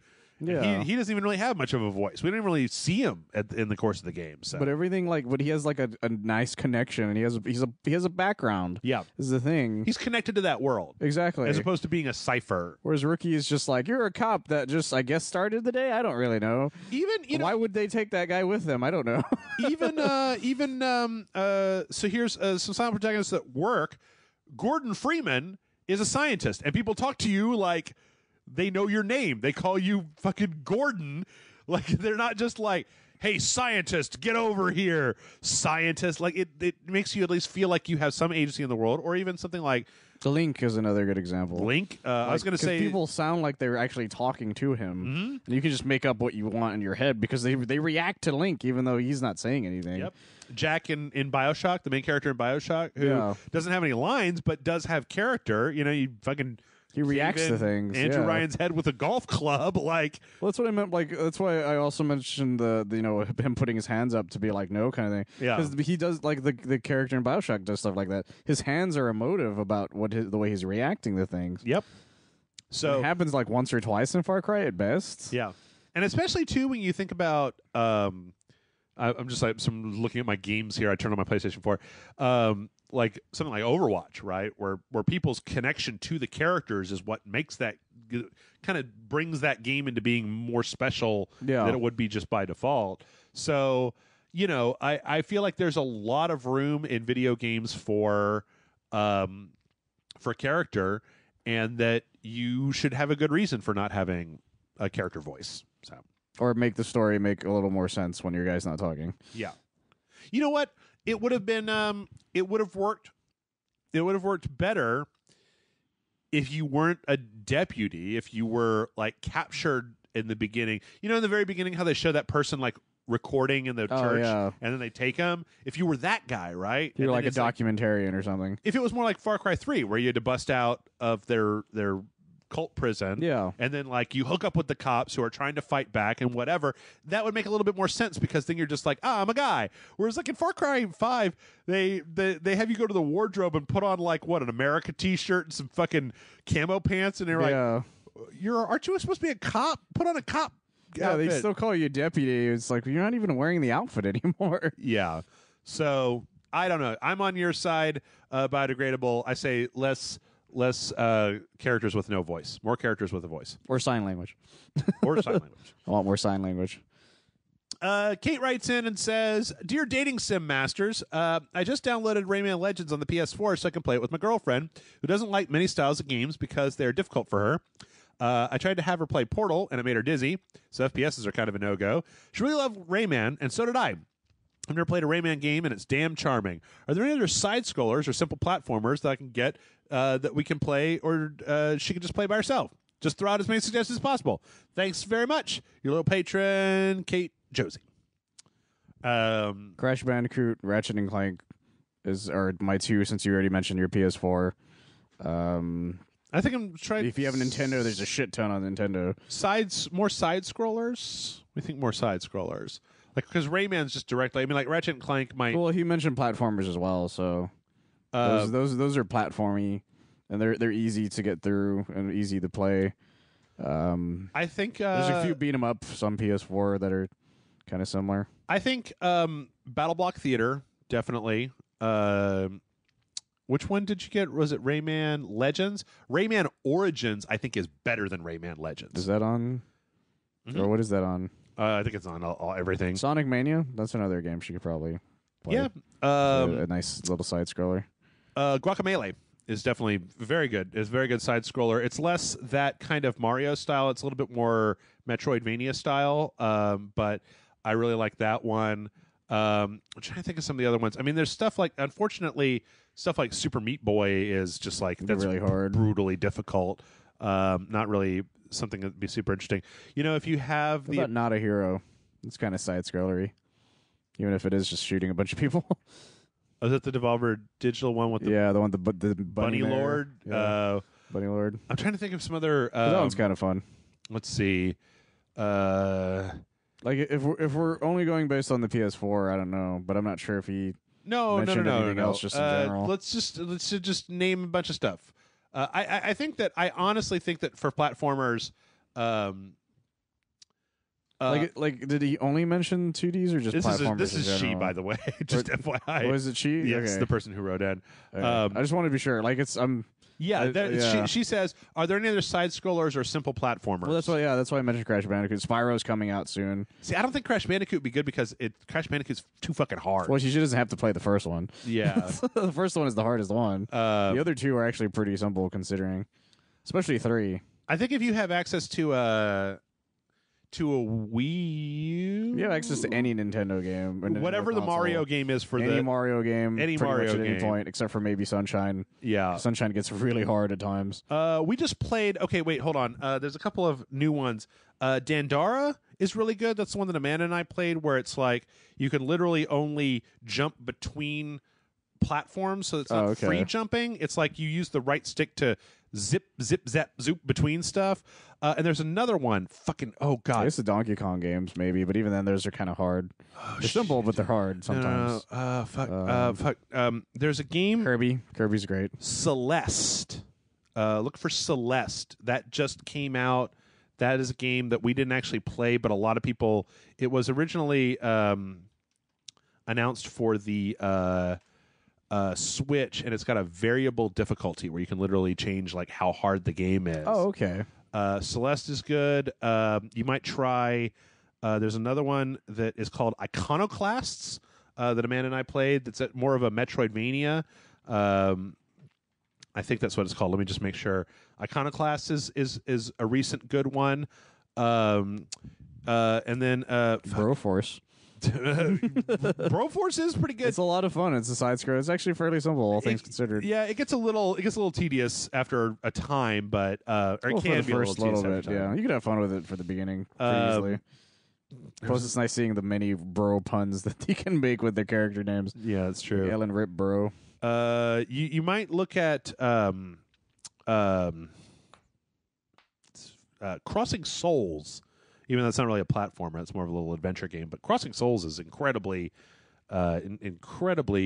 charming. You want also check out Momodora. That's kind of a Souls-like side-scrolling thing, but it's not super difficult. Let me just one more look for. They have that Devolver Digital sale that's going on right now, and I feel like they do some stuff that would fall under that. Yeah, because Broforce is one of those. Downwell is maybe not Downwell, but maybe take a look at that and see what you think. I know there's another one that I'm missing in here. Is it not Ronin? Oh fuck. Yeah, I think that might be. There's the Skylanders games, and those are fairly simple. Yeah. I mean, definitely all the Ratchet and Clank. Oh, Rogue Legacy? That's kind of. Oh, Shovel Knight. I didn't even think about Shovel Knight. Shovel Knight. Shovel Knight's a great one. Shovel Knight is great. Yeah, totally Shovel Knight. And Shovel you know Knight, what? 100%. Not just Shovel Knight, but like all of the other ones. You should play. I hear good things about A Hat in Time as well. Yeah, we played that. It's pretty good. That's more of a Banjo Kazooie kind of style thing. It's a platformer, though. Yeah. So yeah. But Shovel Knight, definitely make sure that when you look at Shovel Knight, that you also get the. So Shovel Knight comes in Shovel Knight Shovel of Hope, which is the Shovel Knight story. Shovel Knight Plague of Shadows, which is the Plague Knight side game story. Spectre of Torment, which is the Reaper Knight guy. And then there was another one. I don't know if it actually came out. Which the PS4 version has the Kratos fight, right? Maybe. If I remember correctly. Maybe. Because each Shovel Knight has a different like secret boss in the game. One's Kratos, one is Battletoads. I don't remember what the Nintendo one was. I think the original one had one of the guys from Dive Kick in it. Oh, probably. So yeah, Shovel Knight's a fantastic game though. Shovel Knight's fucking great. It's really good, and it's just hard enough to give you a challenge without being a real kick in the nuts. Exactly, which platformers vary on. Yeah. Okay. Let's see. Child of Dagon writes in and says, "Hello, Jeff and Mike. I just got into Warframe, and I'm amazed at what the folks at Digital Extremes have created. A fun, fast third-person shooter with RPG elements, with an extremely in-depth crafting and upgrade system, so much more, all for free. You can pay for stuff, but none of the game is hindered by a paywall. The game is a hell of a following. So great, in fact, that anytime you go to Destiny 2 thread anywhere, Warframe gets brought up. Warframe seems unique in the sense that it has pay options, but most of the time items can be bought with real money or grinded in game. Why is this a thing? And do you think big time developers will ever copy this business model? Is there a Warframe dojo plan in the future? Thanks for answering. Love the site and everything you've been doing since the spill days. Take care, Child of Dagon." And it says, whenever I get out of this miserable hell that is Illinois and back home to Texas, I'm going to buy you a beer. So that. First off, I think that we did a Warframe dojo at some point. I think it might have been a Patreon video where Matt Frank and I were just playing Warframe and then just like, man, Warframe is awesome. I love Warframe. I actually got back into Warframe for a little while there. Have you ever played it? No, but it always pops up on my suggestions. It's so stylish and so cool, and like they've we did a Patreon video for it. It's so stylish and so cool, and it's free. I will say that like it does do a thing where when you get to a point later on in the game where you're trying to grind for different Tennos, which are the characters that you can have, because each one of the characters has a different loadout. You can load them out with different weapons, but then they all have a specific power set that you can use, like a primary and secondary power. So you want to try to get more of the Tennos. They can be a little bit tedious, but it is kind of cool. Like it's got a very kind of like hacky slashy shooty jumping around. Like it really is kind of a fantastic game for being free. And it's got a bunch of different game modes and you just flip flap all around and do stuff. I think that other game companies have in a lot of ways. The free to play thing for certain things has been going on for a while. Actually, there was a Tekken for PS3 that was a free to play kind of thing. Oh yeah, at one point, and that failed miserably for them, if I remember correctly. Like they even took it down at one point. I remember that. Yeah, I remember that. I think John and I might have even looked at that, where it was like you got a certain number of characters for free, and then you had to. Like it was like a phone game almost kind of thing. Like, yeah, like I think you started with like Kazuya and like one other guy. And like you could like upgrade them and stuff like that, and that was a thing. And then the way Killer Instinct was right now, there's a free to play ish kind of version of it that you have to you just end up buying the characters later on for that one. Yeah, I think there are plenty of other games that do it. It's just that Warframe, World of Tanks, it's another good example. Warframe just looks so much more polished than your average. Like you would expect to buy. It looks like Warframe. an actual that you spend what like $50-$60 on. Like looking at it right now, yeah. Yeah, I'm just playing this video in the background, but yeah, this is early days bullshit, and so you can play it online with other people.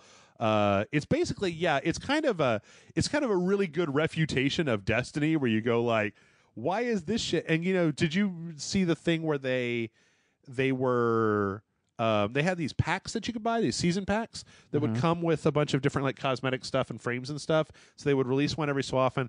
But if you already owned one of the things that was in the pack, you had no choice but to buy the whole pack. There was an a la carte way to get the season skin or whatever. And Jim Sterling made a video where he was like, hey man, I think you guys make a really good game, but this is bullshit. And then they did a live stream where they were like, yeah, so we're going to roll that back and see how it goes. But I actually think that there's a lot of interesting free-to-play games out there. The PS4 actually continues to get free-to-play games that are either really good or just sort of like meh. Like I know the DC Universe was one of the first free-to-play games that ever appeared on, but it didn't start that way kind of thing. Yeah. Terra is out now. We played Raiders of Broken Planet for a little while, which is kind of like Warframe in a lot of ways. Dreadnought, I think everybody forgets that Dreadnought actually came out. I forgot too, actually. But yeah, Paladins was a really good free to play game. Stuff like Gwent.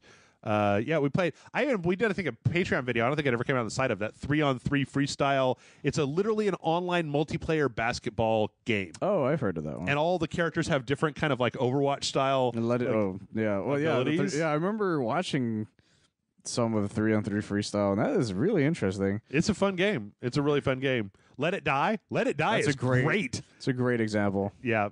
Oh, I didn't know. Does Hawkins still work on the PlayStation 4? I'm just no idea. Looking through here, but Hawkins was wonderful. I feel like it's just the thing is that people realize that they could hook you with less. As the companies realized that they didn't have to put as much effort into hooking you into their freemium currency stuff, and then a lot of that stuff moved into actual honest-to-God AAA games. But Warframe is great, and there's a ton of other games out there that are good. I think the answer to your question is there are tons of companies that are doing this. You just haven't seen them. And to answer the question about the bigger developers doing it, some of them tried it at one point, but they decided they would rather do something different. Path of Exile is another one. Oh, okay. Path of Exile is like a almost better Diablo than Diablo, and you could totally just download it and start playing it. Like honestly, like the bigger game companies, they tend to just make more phone games that are like that kind of thing. Yeah, like there's a lot of Bandai Namco ones that are just phone games. Yeah, of course. Oh, you know what? I'm gonna save it because there's a question. That is this next question. Yes, it is this question that I have something to say about another free-to-play game. Okay. Ron writes in and says, hello, Jeff and Michael. I saw you needed more questions. Remembered one I wanted to ask a while ago, but never got around to it. And I think we'll make this our last question because it's already fucking butt-ass o'clock in the morning.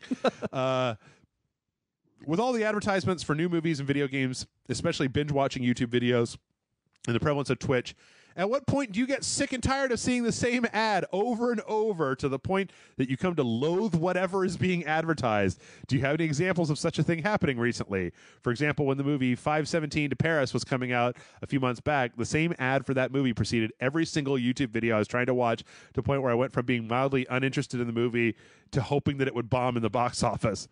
Also, you guys comment on BattleTech lore being Game of Thrones with giant mechs is probably the best and funniest description of that lore I've ever heard.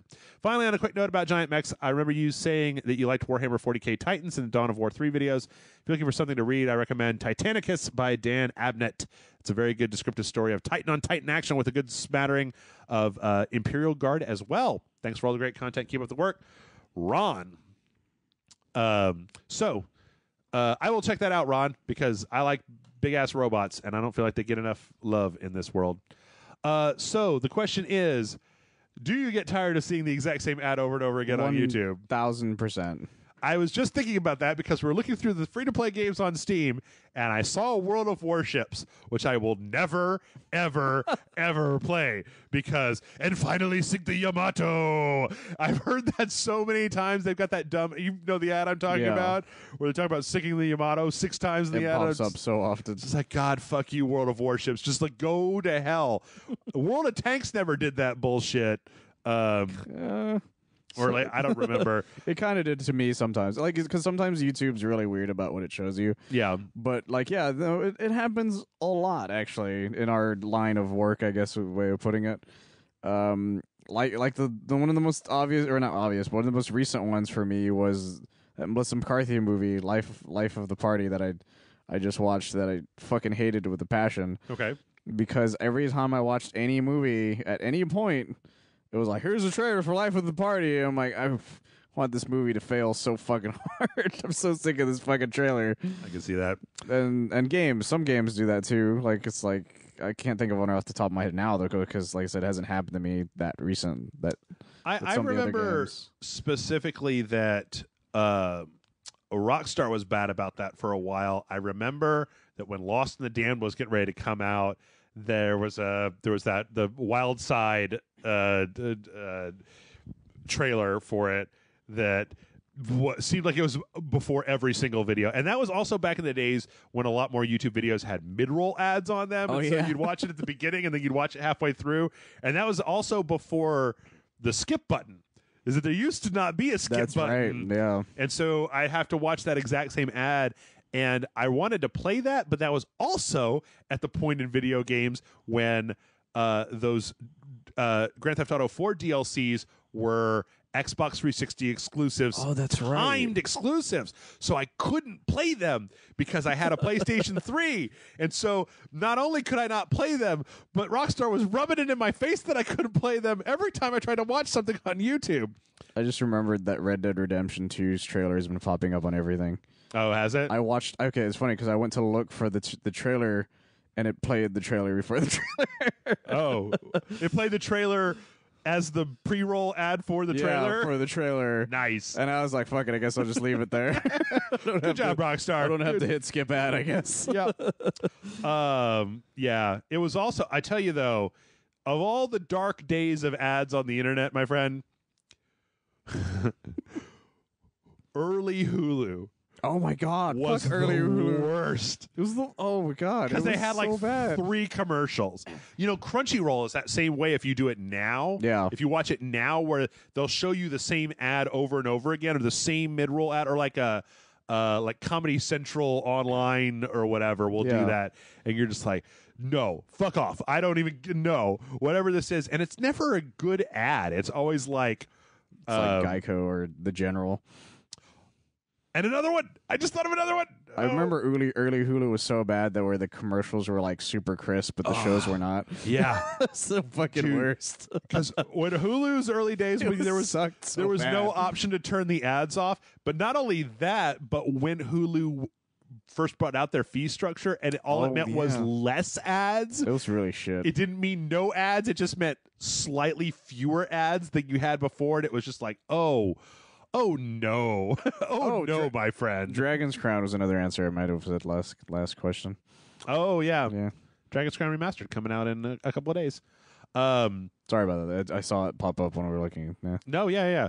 But there's one more, and I've complained about it before, but maybe you weren't listening before. Maybe you're listening this time, so I'm going to complain about it once again. Complain about it every fucking day. Complain about it all of on day. Because I was thinking about YouTube ads, and I literally started hearing the fucking Blue Apron ad. Oh, fuck that. My least favorite ad of all time. That one that's like, every night, thousands of people make something for dinner, but maybe you are not a plebeian and you want to make something great with Blue Apron. And I don't hate any part of the ad, except for the old man's cutting the garlic, and then at the end, he's having dinner with his son, and the only line of dialogue in the whole thing is his son's like, Mom would be proud. And you know what? That means that mom is dead. That old man's wife died, and he's having dinner with his son, and he works so hard on it. He's cutting the garlic with like a razor blade, like he's in Goodfellas and some shit like that. And I'm just like, you know what, Blue Apron? You know what? You can keep your fucking mom's dead guilt trip. You can keep it, because I just was looking to watch the next Philip DeFranco video, not fucking like weep on the ground for the old man whose wife died of cancer, and now he's looking forward to having dinner with his son that he signed up for Blue Apron. He's never learned how to cook because his wife did all the cooking, and his son's like, Mom will be proud. He kind of just like smiles a little bit. He's like, yeah, she would. And I'm like, go to hell, Blue Apron. No, never. At least the simple answer is yes. YouTube is fucking crazy. Yeah. At least that Goldilocks bitch will let me skip her fucking purple mattress ads when she comes on about a raw egg test. The other thing that pisses that's me what off, purple is. That's I just what that remembered. is. Yeah. Fuck those commercials. Is that those ads last? Like, there are some ads on YouTube that are like 10 minutes long if you don't skip. Oh my God, it's the worst. So you like that purple one where she's just going over the whole thing about dropping eggs on this mattress, and I'm just like, I'm just playing a game and I'm letting YouTube just run, and then I'm just like, has I been watching this ad for a year now? Bitch, I'm not buying, because you know what, they got me, and I was like, how much is a purple mattress? And it's like, oh, it's like $2,500. And I'm like, oh, well, no, I have $2,500 mattress. You get a finance or whatever. I think. I don't know how those things work. Yeah, I think you can. There's so many of those. Yeah, that happened to me recently because I was just typing away at something.